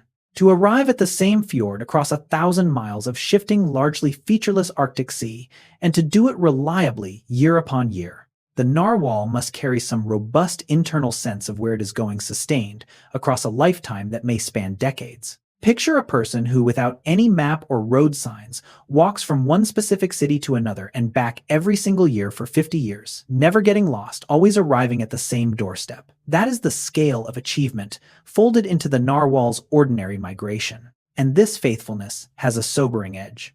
Because narwhals return so reliably to the same places, those specific locations become critically important to them. A population bound to particular fjords and channels is a population whose fate is tied to the health of those exact waters, its deep loyalty to place, becoming in a changing Arctic both its ancient strength and its modern risk. Look closer at a migrating narwhal assembly, and its structure begins to resolve. The great gatherings are not uniform crowds in which every animal is mixed at random. Narwhals tend to sort themselves loosely by age and sex as they travel. Groups of adult males may move somewhat apart from groups of females with their calves and younger animals, so that the migration is organized into a rough pattern rather than a single undifferentiated mass. It is a soft structure, not rigid segregation, but the tendency is real and observable. This sorting tells us the narwhal's social world has organization written into it. Mothers and calves have different needs and vulnerabilities than large adult males, and grouping loosely by kind can serve those different needs, keeping the vulnerable young among their own and letting the big males travel on their own terms. The pod is not just a herd, it is a society with internal shape. Think of a large crowd leaving a stadium that naturally streams into loose clusters, families keeping together here, groups of friends moving there, an order emerging within the throng without anyone directing it. The narwhal migration carries a similar quiet organization across the Arctic Sea. It is one more sign that these are socially sophisticated animals, not a faceless mob. Even in aggregations of thousand structure persists the population sorting itself into meaningful groupings as it crosses the frozen world. Each kind of narwhal traveling to a degree with its own. How does a narwhal actually find its way across the top of the world? This remains one of the genuinely open questions about the animal, but the pieces we have point toward memory and environmental reading working together. The narwhal's faithful return to the same distant grounds suggests it carries a learned map, a remembered sense of the route built up over a long life, and quite possibly passed along through generations traveling together. Layered onto that memory is the animal's exquisite ability to read its surroundings, the state of the ice, the shape of the coast and seafloor, the character of the water sensed through that remarkable tusk. Consider the difficulty of the task. There are no landmarks in open Arctic water the way there are on land, no mountains or rivers to steer by across much of the journey, and the ice itself is always shifting, rearranging the surface world from season to season. To navigate thousands of miles through that requires something more than luck. The narwhal seems to combine a deep internal map with a constant, sensitive reading of the environment around it, threading a reliable path through a place that is forever changing its face. Imagine crossing a vast desert that rearranges its own dunes overnight, yet arriving unerringly at the same oasis every year, guided by memory and by an intimate feel for the shifting ground. That is the narwhal's navigational feat performed in cold and darkness. Its exact mechanism still not fully understood. The narwhal is not a rigid machine repeating one fixed dive over and over. It is a flexible forager that adjusts its behavior to follow its food. Across the seasons, the depths at which narwhals hunt shift and the animals shift with them, diving deeper or shallower to match where their prey is concentrated at a given time of year. In the winter feeding season, they drive down toward the deep seafloor after halibut. At other times, tracking different prey at different depths, they tune their diving to wherever the food happens to be layered in the water column. This flexibility reveals a hunter that understands its environment as a changing, structured place. The ocean is not the same at every depth or in every season. Prey animals gather at particular levels depending on temperature, light, and their own life cycles, and the narwhal reads and responds to those patterns rather than blindly diving to one fixed depth. It matches its effort to the shifting distribution of its food. Picture a fisherman who knows that the fish sit near the surface in one season and hug the bottom in another, and who changes exactly how and where he sets his lines to match, rather than fishing the same way all year. The narwhal is that adaptable fisherman reading the vertical structure of its sea and adjusting its dives accordingly. It is a subtle intelligence easy to overlook, but it speaks to an animal finely attuned to the living rhythms of the water it hunts in. Sound behaves differently in water than in air, and the narwhal exploits this to stay connected across distances that would defeat any visual signal. Water carries sound remarkably well, far and fast, and the clicks and calls narwhals produce can travel through the sea to be detected by other narwhals well beyond the range at which they could ever see one another. In an environment where vision is often reduced to a few murky meters, sound reaches out across a far wider world, letting narwhals remain in acoustic contact, even when they are spread out or hidden by darkness and ice. This long reach of sound underpins the narwhal's whole social and navigational life.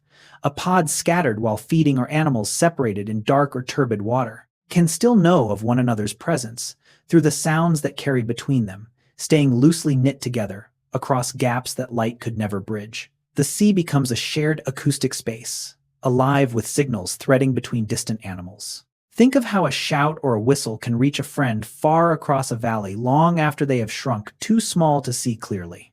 Narwhals live inside a version of that reality permanently, their world stitched together by sound that travels where their vision cannot follow. It reframes what it means for these animals to be together.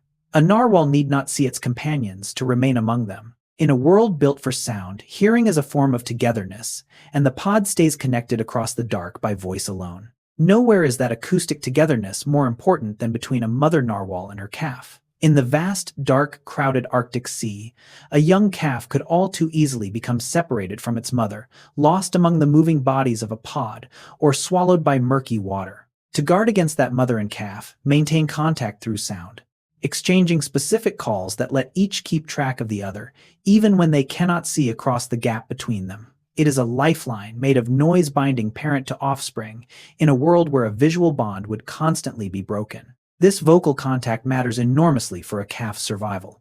A young narwhal depends on its mother for a long time, nursing and learning and following, and staying close is a matter of life and death in an environment full of hazards and predators. Sound is what makes that closeness possible. When sight fails, a constant acoustic thread reeling the calf back toward its mother's side. Picture a parent and child in a large, dark, crowded space, calling out to each other and answering back each voice, reassuring the other that they are still near, still together, still findable. The narwhal mother and calf live that scene throughout the calf's early life in cold water beneath ice, their bond carried on specific exchange sounds. It is an intimate picture of an animal we tend to imagine only as remote and mysterious, a mother and her young keeping hold of each other through the dark by voice. To grasp just how relentless the narwhal's diving life truly is, it helps to look at what happens when researchers manage to attach a tracking tag to a single animal and follow it. The data that come back are staggering. Tagged narwhals have been recorded making enormous numbers of dives, one individual logging on the order of many hundreds of dives in a single month. A rhythm of descent and return that scarcely ever lets up. Dive after dive after dive down into the deep and back to breathe, tallied by the hundreds over the course of weeks. The sheer repetition is what stuns. This is not an animal that dives dramatically now and then and rests the remainder of the time. It is an animal for which deep diving is the near constant business of living. Especially in the feeding season, its days and nights structured around an almost ceaseless cycle of plunging and surfacing. The tag records a life of extraordinary sustained physical effort quietly maintained month after month in the harshest ocean on Earth. Consider a human athlete, and how remarkable we find it when one performs some grueling feat a handful of times. Now imagine that feat repeated many hundreds of times in a month, every month, as simply the ordinary way of existing. That is what the narwhal's own recorded data reveal about it. Behind the legend and the tusk is an athlete of almost unimaginable endurance, and only when we finally tagged one and counted did the full scale of that endurance come into view. We have watched the narwhal dive again and again, but we have not yet reckoned with how far down those dives actually reach. The narwhal descends past 1,500 meters, plunging to depths that place it among the deepest diving marine mammals on the entire planet, in the elite company of animals like sperm whales and elephant seals. 1,500 meters is not a figure the mind grasps easily, so give it a shape. It is nearly a mile straight down, a vertical drop deeper than the Grand Canyon is at its deepest, deeper than most of the tallest buildings humans have ever built, stacked one atop another would reach going up. Now flip that height and drive it downward into black frozen seawater, and you have the narwhal's hunting range. This small Arctic whale, the one mistaken for a unicorn, routinely travels a distance underwater that would swallow skyscrapers whole. And it does not go there once as a stunt.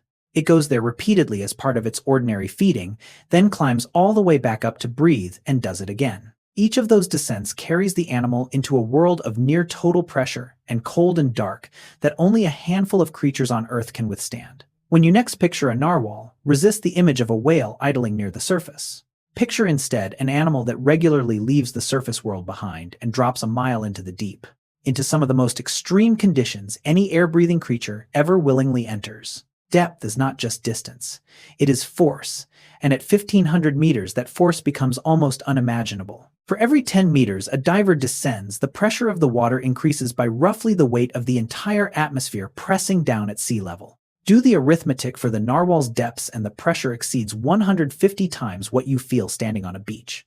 At that depth, the ocean squeezes down on the narwhal's body with a force that would be instantly catastrophically fatal to an unprotected human, collapsing lungs and crushing tissue. Try to feel the scale of it. It is as though the weight of a small crowd of people were pressing down on every single square inch of your body all at once without pause from every direction. That is the environment the narwhal chooses to hunt in the pressure it swims through as casually as you walk through open air.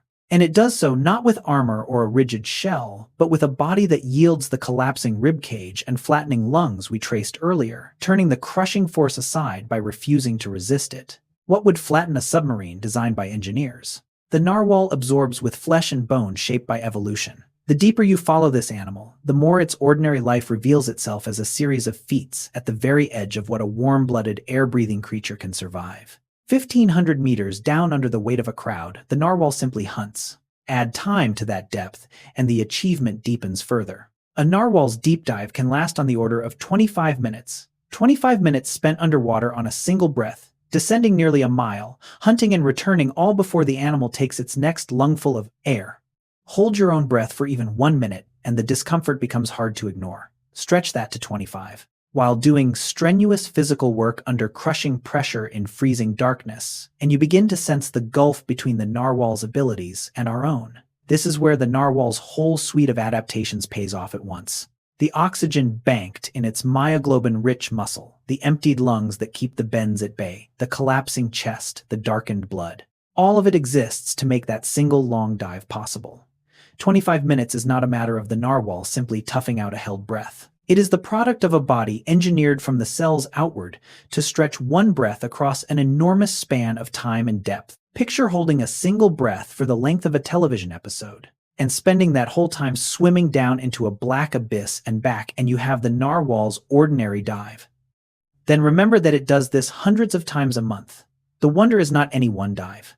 It is that this animal has made the near impossible into its daily routine, minute after minute, dive after dive, in a place we could not survive for seconds. To spend 25 minutes underwater, the narwhal must do more than store oxygen. It must spend that oxygen with extraordinary thrift, and here it performs one of the most dramatic tricks in its whole repertoire. During its deepest dives, a narwhal can slow its heart to as few as 3 beats per minute. 3. In a stretch of time in which your own resting heart would beat, perhaps 70 times, and a frightened heart far more, the diving narwhal's heart beats just 3 times, drifting almost to stillness deep in the cold and the dark. This profound slowing is a deliberate conservation strategy. A slower heart pumps less, burns less oxygen, and stretches the animal's limited air supply across the long minutes of the dive, channeling what oxygen there is to the organs that need it most, the brain and the muscles doing the work. The narwhal is not passively enduring the dive. It is actively throttling its own body down toward a near-dormant state to survive it. Imagine deliberately calming your racing heart until it beat only 3 times a minute, and staying alert and functional the whole while, and you glimpse the level of physiological control at work here. There is something almost meditative in the image, this warm-blooded animal descending into the abyss and letting its heart nearly go quiet, hoarding every heartbeat like a precious coin.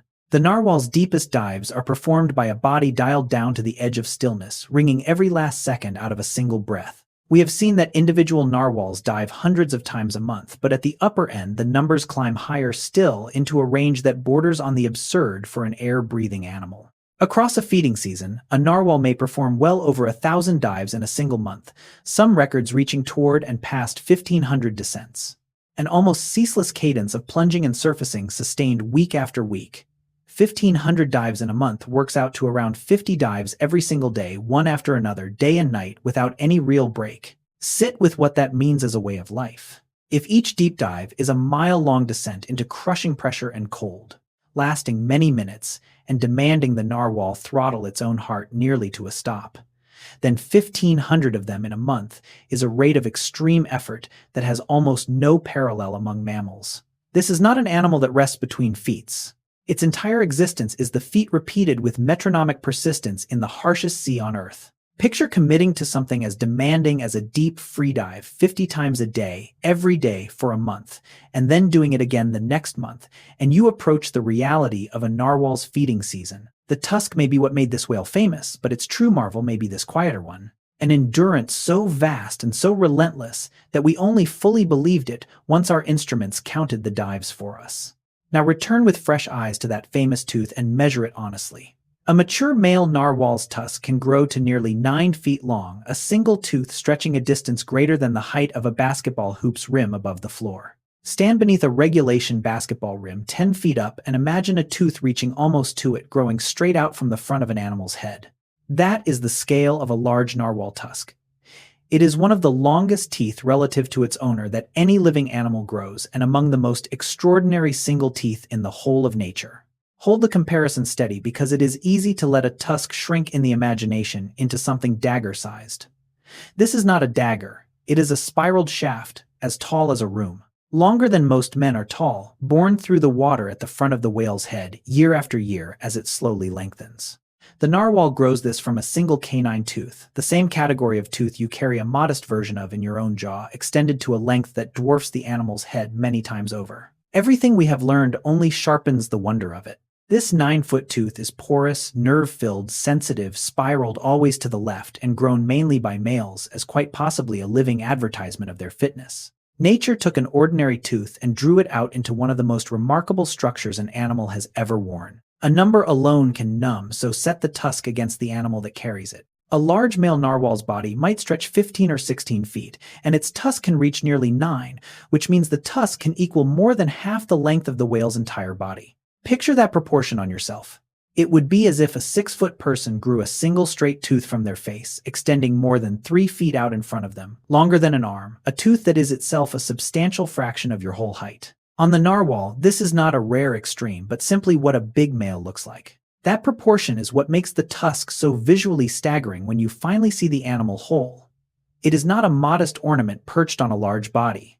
It is a structure so long that it rivals the body itself, throwing off all our usual expectations of how big a tooth is allowed to be relative to its owner. No mammal you have ever met carries anything remotely like this ratio on its face. And consider the sheer commitment of resources it represents. To grow and carry a tooth that is more than half your own body length, and to keep it maintained and sensing, and when broken, Healing is an enormous biological investment. The narwhal makes that investment generation after generation. Whatever the tusk is ultimately for, the animal clearly considers it worth an outlay on a scale almost nothing else in nature attempts. Set the tusk aside for a moment and consider the body on its own, because the narwhal is a substantial animal even before you account for its tooth. Adult males can reach around 16 to 18 feet in body length, not counting the tusk at all, a genuinely large whale by any ordinary measure. Lay that body out and it would stretch roughly the length of a large pickup truck, or span most of the width of a typical two-car garage. This is no small dolphin. It is a robust, powerful animal, and the tusk is something it carries in addition to all that bulk extending forward from an already sizable head. When people picture the narwhal, the tusk so dominates the image that the animal itself can seem almost secondary, as if the tooth were the whole story and the whale a minor appendage behind it. The true proportions correct that impression.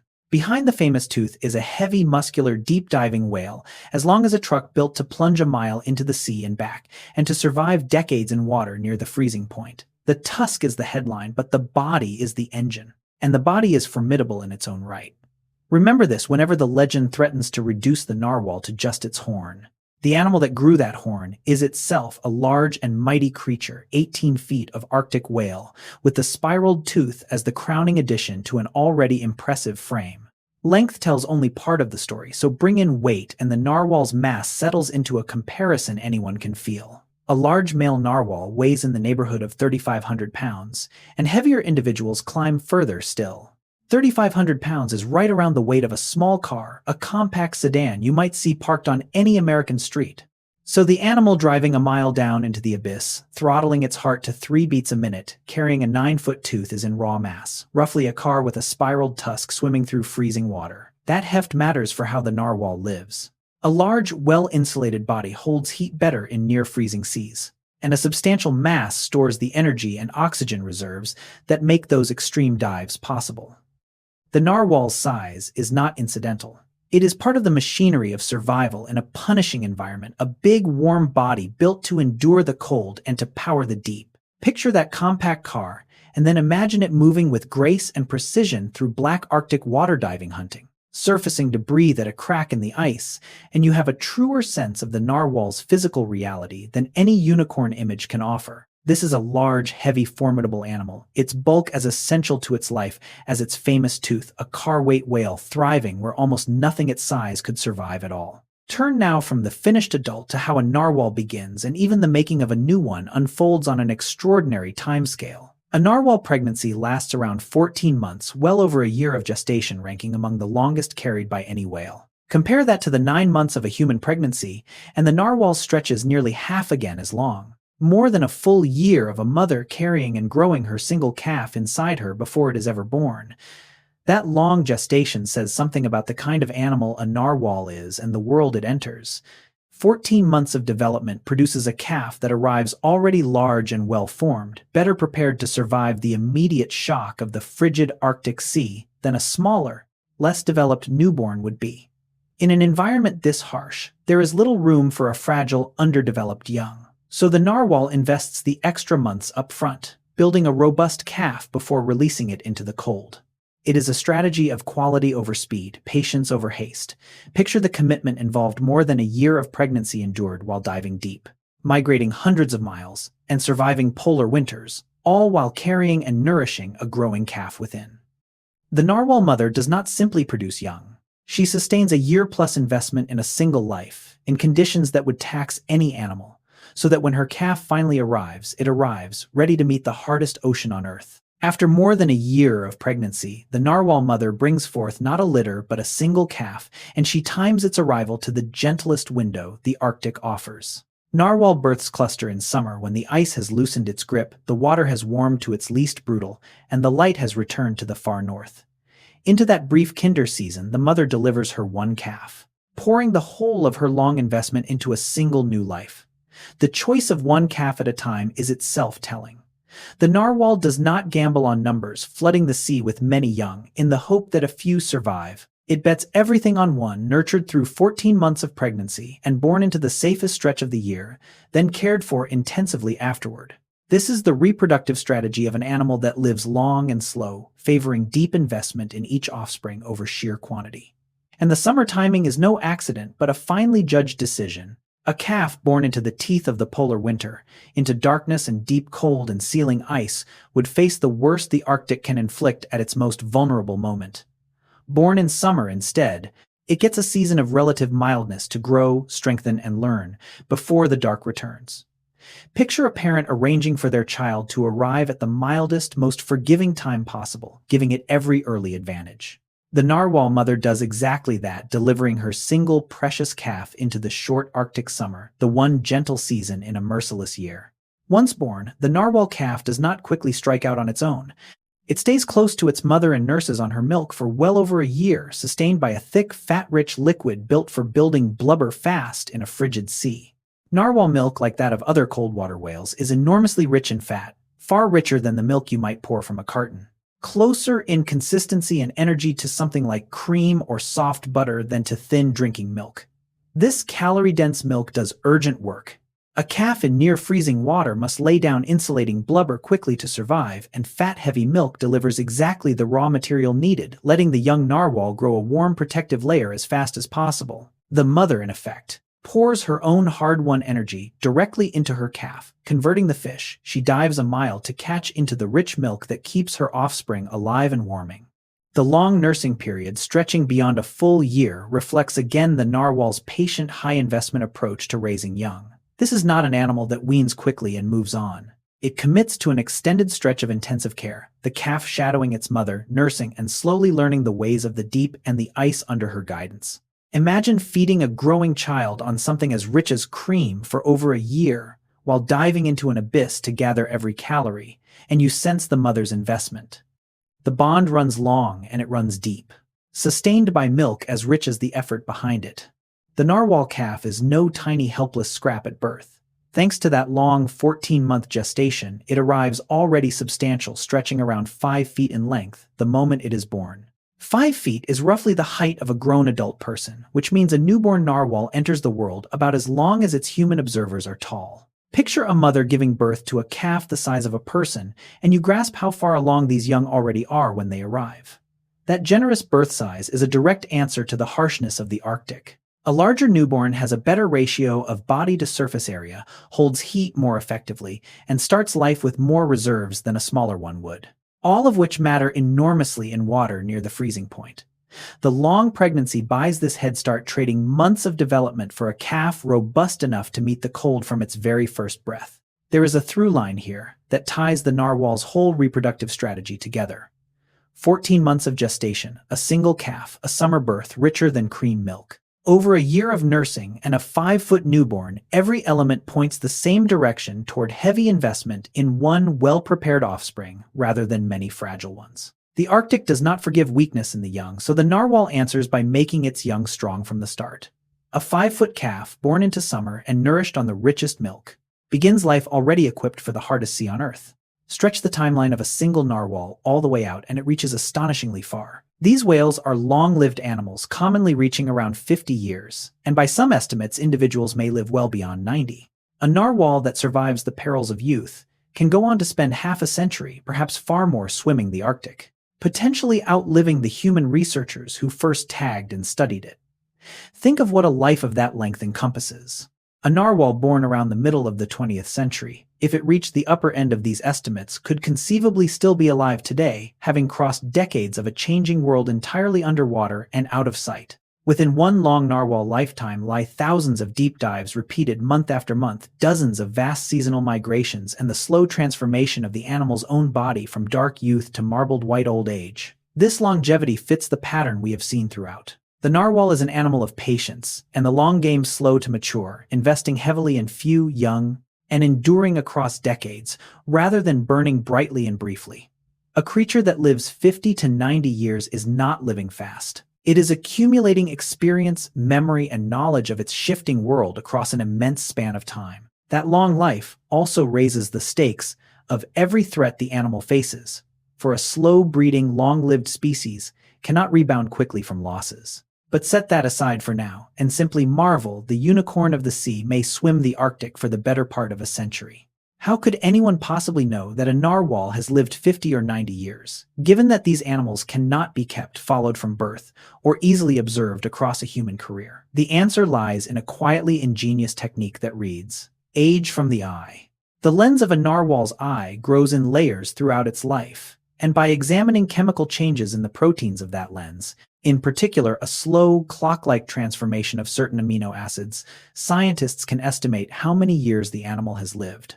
The eye, in effect, keeps a record of time, and researchers have learned to read it. It is a remarkable piece of detective work. The narwhal never tells us its age, never carries a visible marker of its years beyond the general lightening of its skin, and cannot be watched from cradle to grave. Yet locked inside its own eye is a slowly accumulating chemical signature that counts off the decades waiting to be decoded. Through this method, and it was this kind of analysis that produced the surprisingly high age estimates, we learned that narwhals live far longer than many had assumed. Picture a tree, whose hidden rings record each year of its growth for anyone who cuts across the trunk and counts. The narwhal carries a comparable record not in wood but in the chemistry of its eye, a hidden ledger of its long life. That we can read it at all is a small triumph of science, coaxing one of this secretive animal's most basic facts, simply how long it has lived, out of the very organ with which it watched its dark world go by.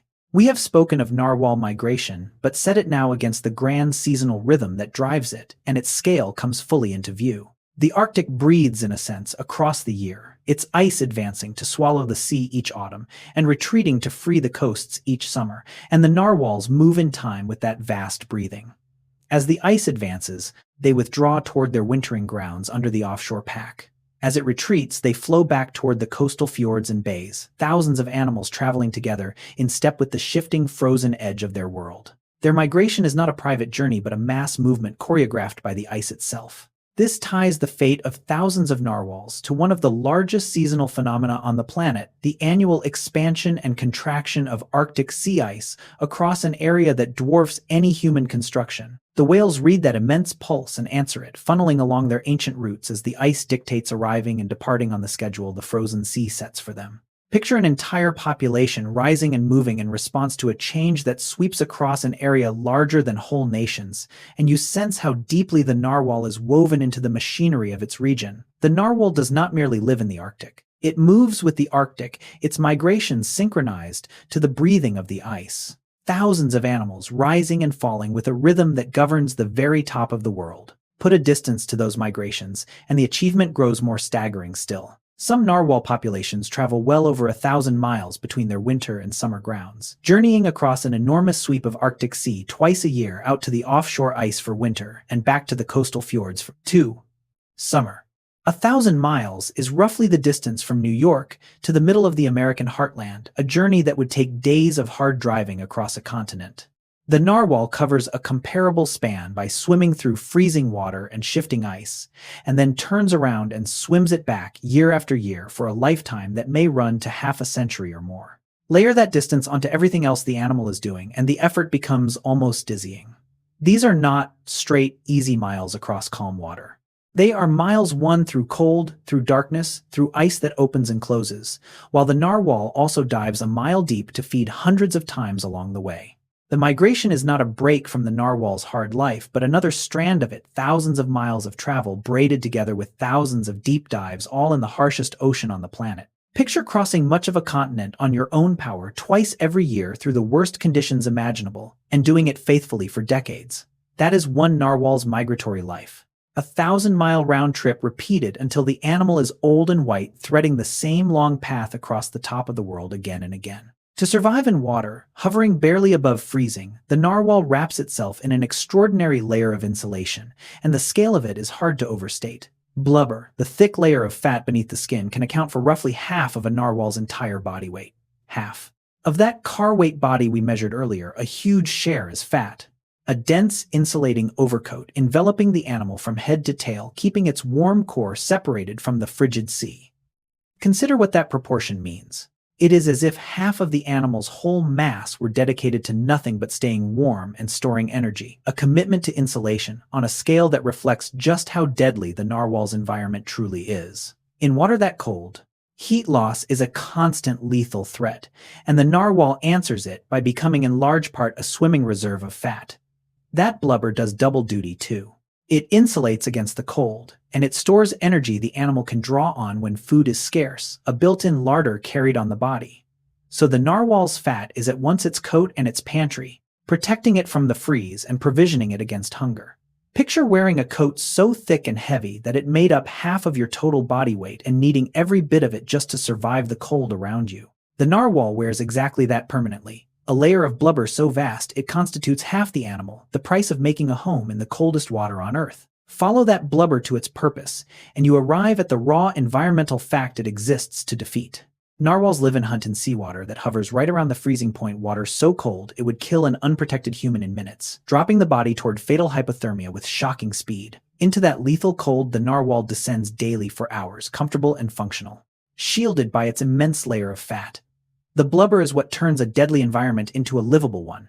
What would be a death sentence for you, prolonged immersion in near-freezing water, is simply the narwhal's ordinary medium made survivable by the thick insulation it carries. The animal's warm mammalian core, its beating heart and working muscles, stays protected behind that fatty wall while the freezing sea presses in from every side. This is worth dwelling on because it reframes the whole narwhal. We have marveled at its dives, its tusk, its sonar, its migrations, but underlying all of it is this quieter triumph, the simple, constant fact of staying warm in water that wants to freeze it. Every deep dive, every long migration, every hunt in the dark is carried out inside a body engineered above all to hold its heat against a relentless cold. Picture stepping into water just above freezing and staying there active and at ease hour after hour for a lifetime. No human could. The narwhal does, and the half of its body given over to blubber is the reason and insulating triumph that makes every other marvel possible. We now step back from the individual animal to ask where the narwhal sits in the great tree of life, and the answer is strikingly lonely. In the entire living world, the narwhal has only one close relative, the beluga whale. The two of them make up the whole of their family, each the other's nearest kin, with no other living species standing between them and the rest of the whale world. Everything else, the dolphins, the porpoises, the great whales, sits further off on more distant branches. When two species are each other's only close relatives, it means the branch they share is ancient and nearly bare, most of its other twigs long since vanished into extinction. The narwhal and beluga are survivors clinging to a slender limb of the tree, two remaining forms where there may once have been more. Their kinship is intimate precisely because it is so exclusive. They have, in an evolutionary sense, only each other. And they wear that kinship in shared traits we have already met. The unfused flexible necks, the drift toward paleness with age, the far northern life, even as the narwhal alone took the strange path of the spiraled tooth. Picture two last members of a once larger family keeping the line alive between them at the top of the world. That is the narwhal and the beluga evolutionary companions on a lonely branch, and the closeness of their bond becomes vivid in a discovery that could only have happened because they are so near of kin. Just how close are the narwhal and the beluga? Close enough it turns out to occasionally interbreed. Decades ago, a hunter in Greenland kept an unusual skull, and years later, scientists analyzing it made a remarkable determination. It belonged to a hybrid, the offspring of a narwhal and a beluga, an animal informally dubbed the narluga. Genetic and chemical analysis confirmed that this strange skull came from a creature with one parent of each species, a living blend of the family's only two members. The narluga is a rare and startling thing, direct physical proof that these two whales are not merely similar but biologically compatible, near enough that their lineages can still on rare occasion merge into a single animal. Two species that split from a common ancestor long ago, yet remain close enough to produce a shared child that tells you the branch they sit on is not just slender but tightly knit. And the hybrid was no mere curiosity of paperwork, for its very skull looked like neither parent, carrying features that belonged fully to neither the narwhal nor the beluga. Picture a single skull that seems to argue with itself halfway between two animals kept for years before anyone realized what it truly was. The narluga stands as tangible evidence of the narwhal's lonely kinship made flesh, the two last members of a family reaching across the gap between them, and its odd anatomy points to something deeper worth examining on its own. Look closely at what made the narluga skull so telling, and it comes down to the teeth. The narwhal, we know, has an almost empty mouth and a single spiraled tusk. The beluga has a mouth full of ordinary simple pegs of teeth. The hybrid had neither arrangement. Its teeth were unlike either parent's an in-between set that belonged to no known animal, as though the blending of the two lineages had produced a wholly new dental pattern from the mixture of their inheritances. This detail carries real weight. Teeth are among the most defining features of these animals, the narwhal's tusk above all. And to find a hybrid whose teeth followed neither parent's blueprint is to glimpse how the genetic instructions of the two species combine in strange and unexpected ways. It suggests that the narwhal's bizarre tooth arrangement is not some unbridgeable gulf from the belugas, but a variation on a shared underlying plan close enough that mixing the two can yield something new in between. The narluga's odd teeth are a window into the raw kinship beneath the surface differences. Picture two recipes that produce very different dishes combined into one, and yielding a result that resembles neither original, yet clearly draws on both. The hybrid's mouth was that combined recipe made real. In those unfamiliar teeth lies a hint of just how deeply the narwhal and beluga remain connected, their family bond written even into the strange new smile of their rare shared offspring. Shift now from the narwhal's family to its place in the living web of the Arctic, and it occupies a revealing middle position. The narwhal is a formidable predator hunting halibut, cod, squid, and shrimp in the deep and the dark, a serious force from the perspective of the fish it pursues. Yet it is also prey, hunted in turn by larger and more powerful animals that see the narwhal itself as a meal. It stands in the middle of the food web, neither at the very bottom nor at the very top, both hunter and hunted at once. This middle position is a common and important one in nature, and it makes the narwhal a crucial link in its ecosystem. A channel through which energy flows upward from the small fish of the deep to the great predators of the Arctic. Remove the narwhal, and you would tear a strand from the center of that web, disrupting both the prey it controls below and the hunters it feeds above. The animal is bound tightly into the system on both sides. Picture a link in a chain that bears a load from the piece above and passes it to the piece below essential, precisely because it sits in the middle, connecting the two.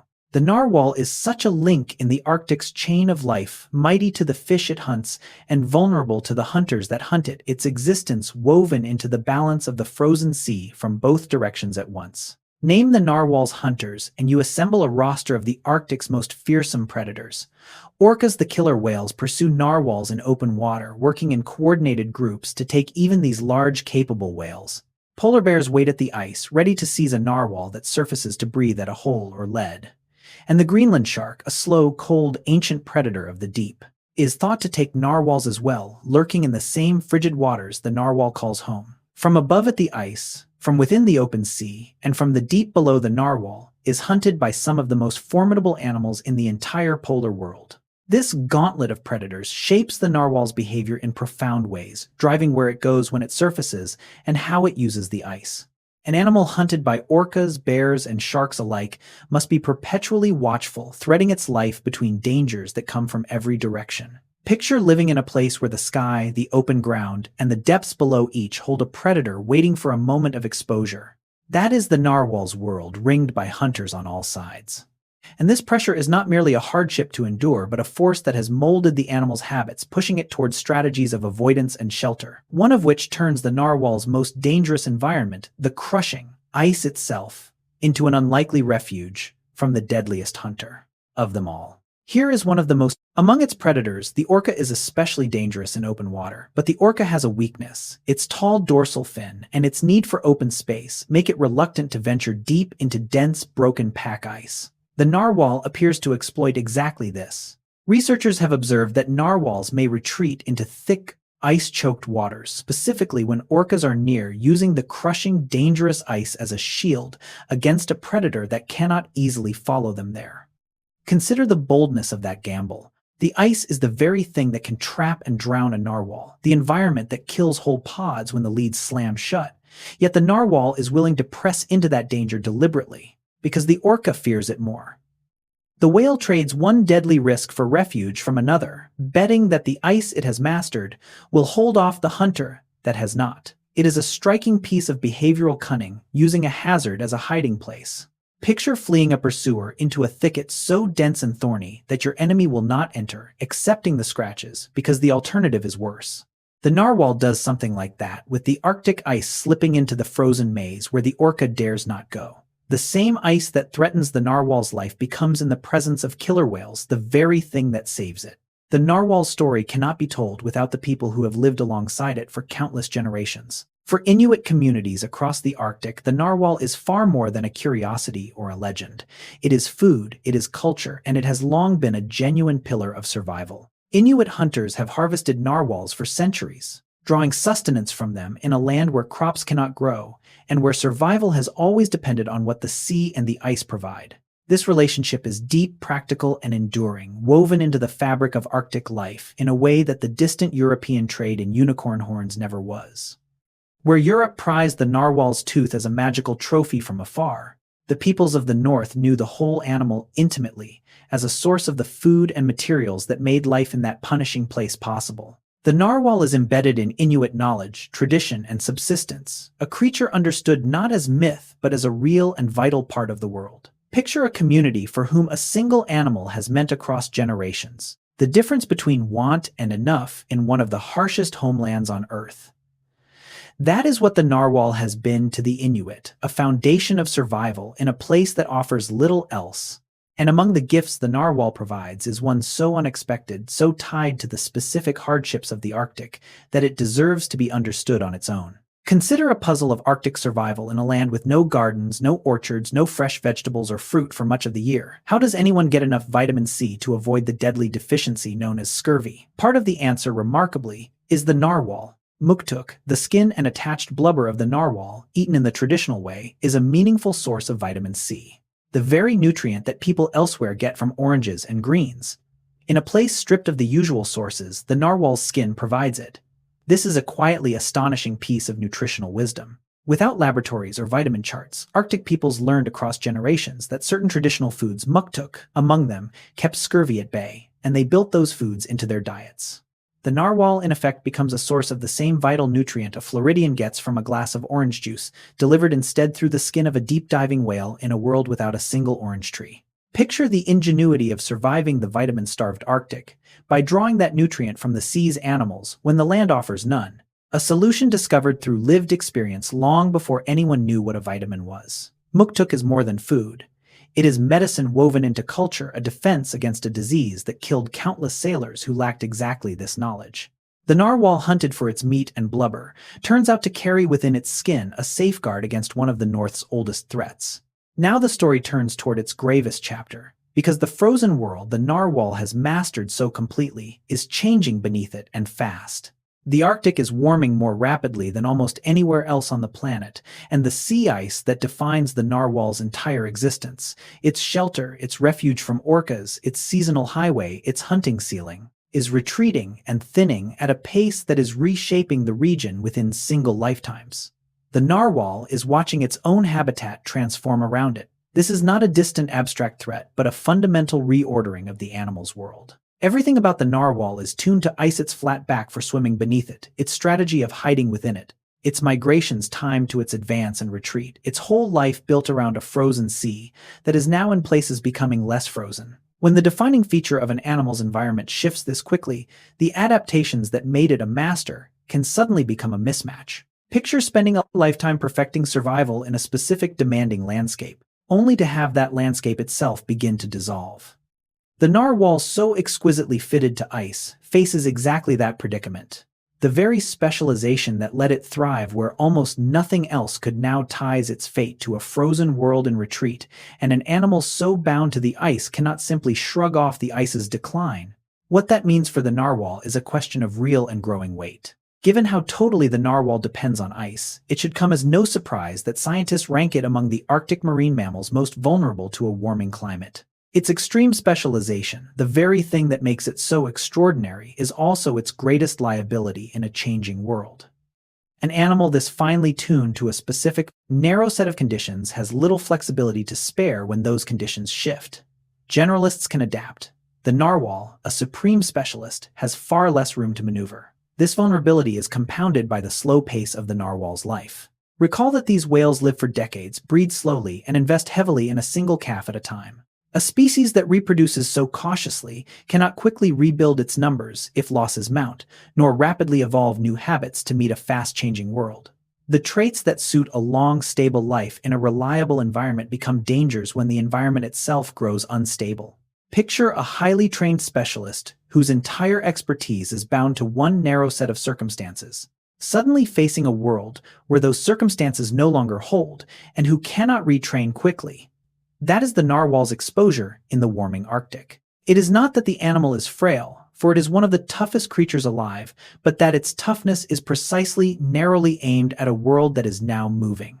The unicorn of the sea, master of the ice, finds its mastery tied to a foundation that is beginning to melt. As the ice retreats, another human pressure follows into the opening Arctic noise.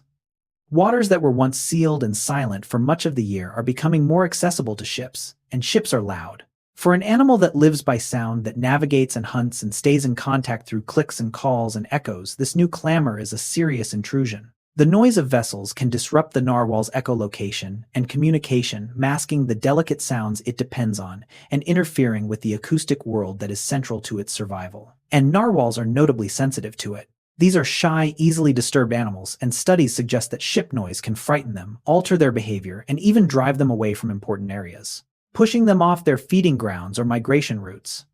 For a species so faithful to specific places and so reliant on undisturbed sound, this is no small harm.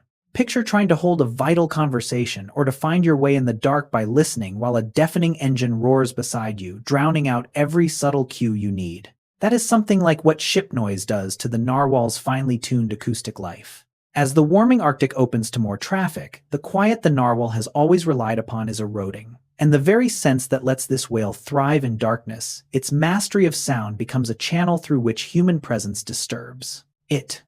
The opening of the ice brings not just warmth, but a rising tide of noise into a world built on listening. The narwhal's response to fear reveals one final unsettling vulnerability, and scientists have described it as a costly freeze. When a narwhal is badly frightened, for instance, after being caught and released, it does something physiologically strange. It appears to combine two reactions that normally oppose each other. Its heart slows dramatically, as in a deep, calm dive, while at the same time it flees hard, swimming fast in a burst of escape. The freezing response of the diving body and the flight response of a panicked animal collide in the same instant, and the combination is metabolically costly and potentially dangerous.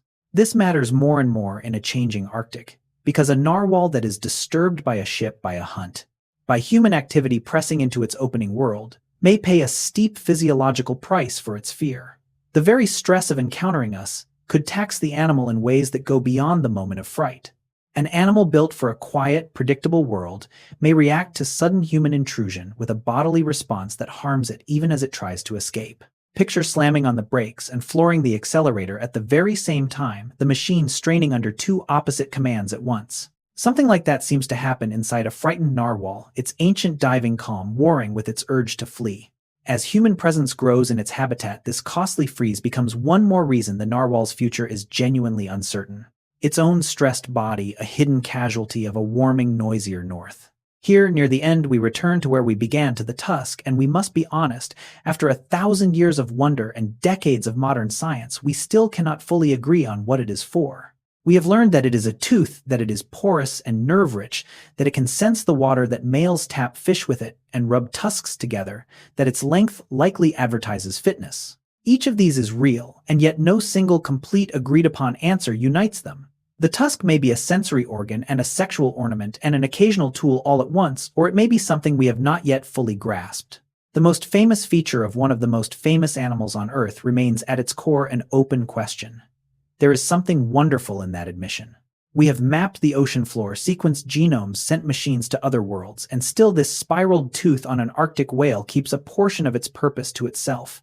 It resists our final explanation. Picture the humility required to say, after all our study, that we still do not entirely know why this magnificent structure exists. That honesty is the mark of real science. And the narwhal demands it. The tooth that built the unicorn legend, that funded kingdoms that we have measured and scanned and filmed, has not yet given up its full meaning, and perhaps that lingering mystery is part of what makes the narwhal endure so powerfully in our imagination. Within the great mystery of the tusk sits a smaller, sharper one that is somehow even more maddening. Why the left tooth? Recall that the tusk is almost always the left canine, and that it always spirals to the left in every narwhal with iron. Consistency. Why the left and not the right? Why never a mix, never a right-tusked animal to balance the left-tusked ones? No one truly knows. Of all the questions the narwhal poses, this unwavering leftness is among the most quietly baffling, a rule the animal obeys absolutely, while offering us no clear reason for it. In a natural world that usually delights in variation that throws up left-handed and right-handed forms of nearly everything, the narwhal's rigid preference for the left stands out as genuinely peculiar. Such absolute consistency almost always signals some deep, tightly governed process, some fundamental rule written into how the animal grows, and yet we have not fully read that rule. The narwhal simply is left-tusked, reliably universally, and it does not explain itself. Picture discovering that every single member of a vast group, without one exception ever found, shares a trait that ought to vary freely and being unable to say why. That is the puzzle of the narwhal's left tooth. It is a small detail with a large shadow hinting at some hidden order in the animal's development that remains just out of our reach. One more secret this whale keeps folded quietly into the base of its extraordinary tusk. Consider again the sheer navigational feat we traced earlier, and then admit how much of it we still cannot explain. A narwhal crosses more than 1,000 miles of Arctic Sea through the polar night through shifting ice, arriving faithfully at the same distant grounds year after year across a life that may span decades. We know it uses memory and its exquisite reading of the ice and water, and its world of sound.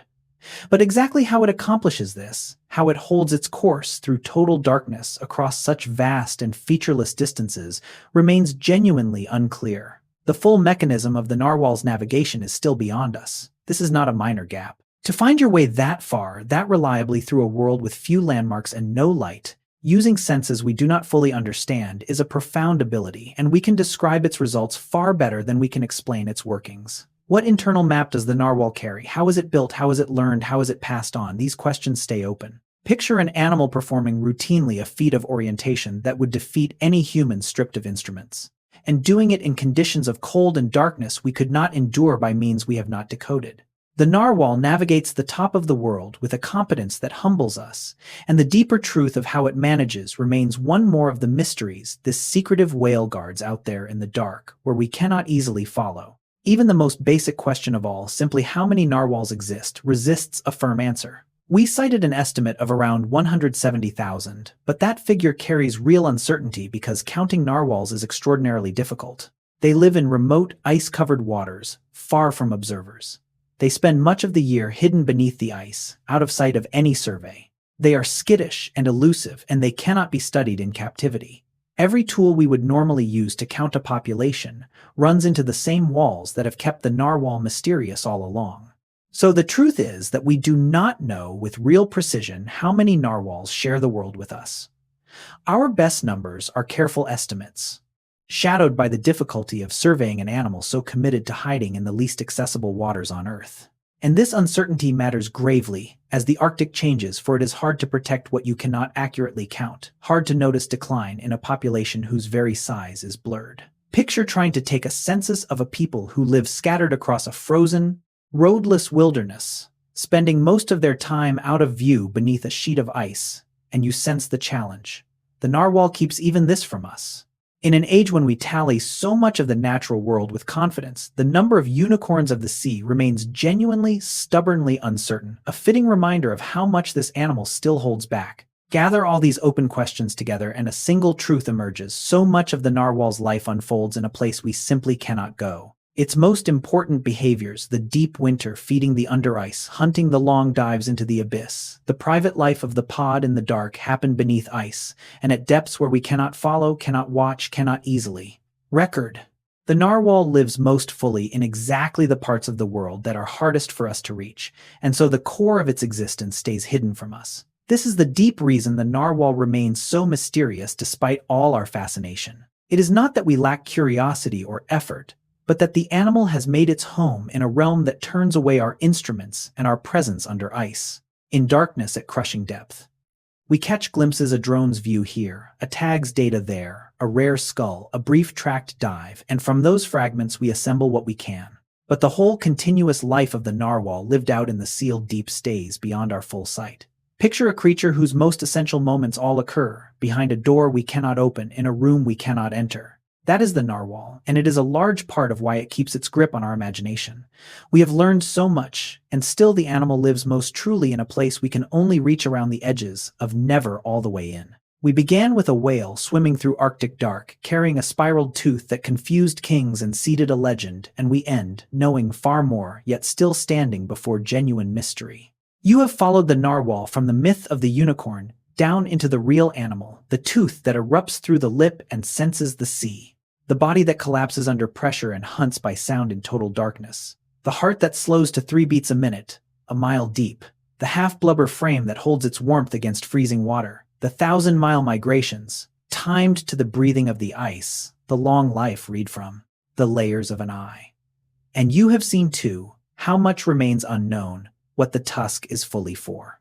Why, always the left, how it navigates the dark, how many truly remain, and how its whole hidden life plays out beneath ice we cannot enter. The narwhal has given us a great deal, and it keeps a great deal back. Perhaps that is the truest thing about this animal. In a world we have measured so relentlessly, the unicorn of the sea remains genuinely wild, genuinely unmastered. Its deepest secrets intact in the cold and the dark at the top of the world. It survived the trade that prized its tooth, and it survives for now in an Arctic that is changing around it. Whether it will keep swimming, those dark waters still holding its mysteries through the warming century ahead, is a question none of us can yet answer. Thank you for spending this time here with me. Until next time.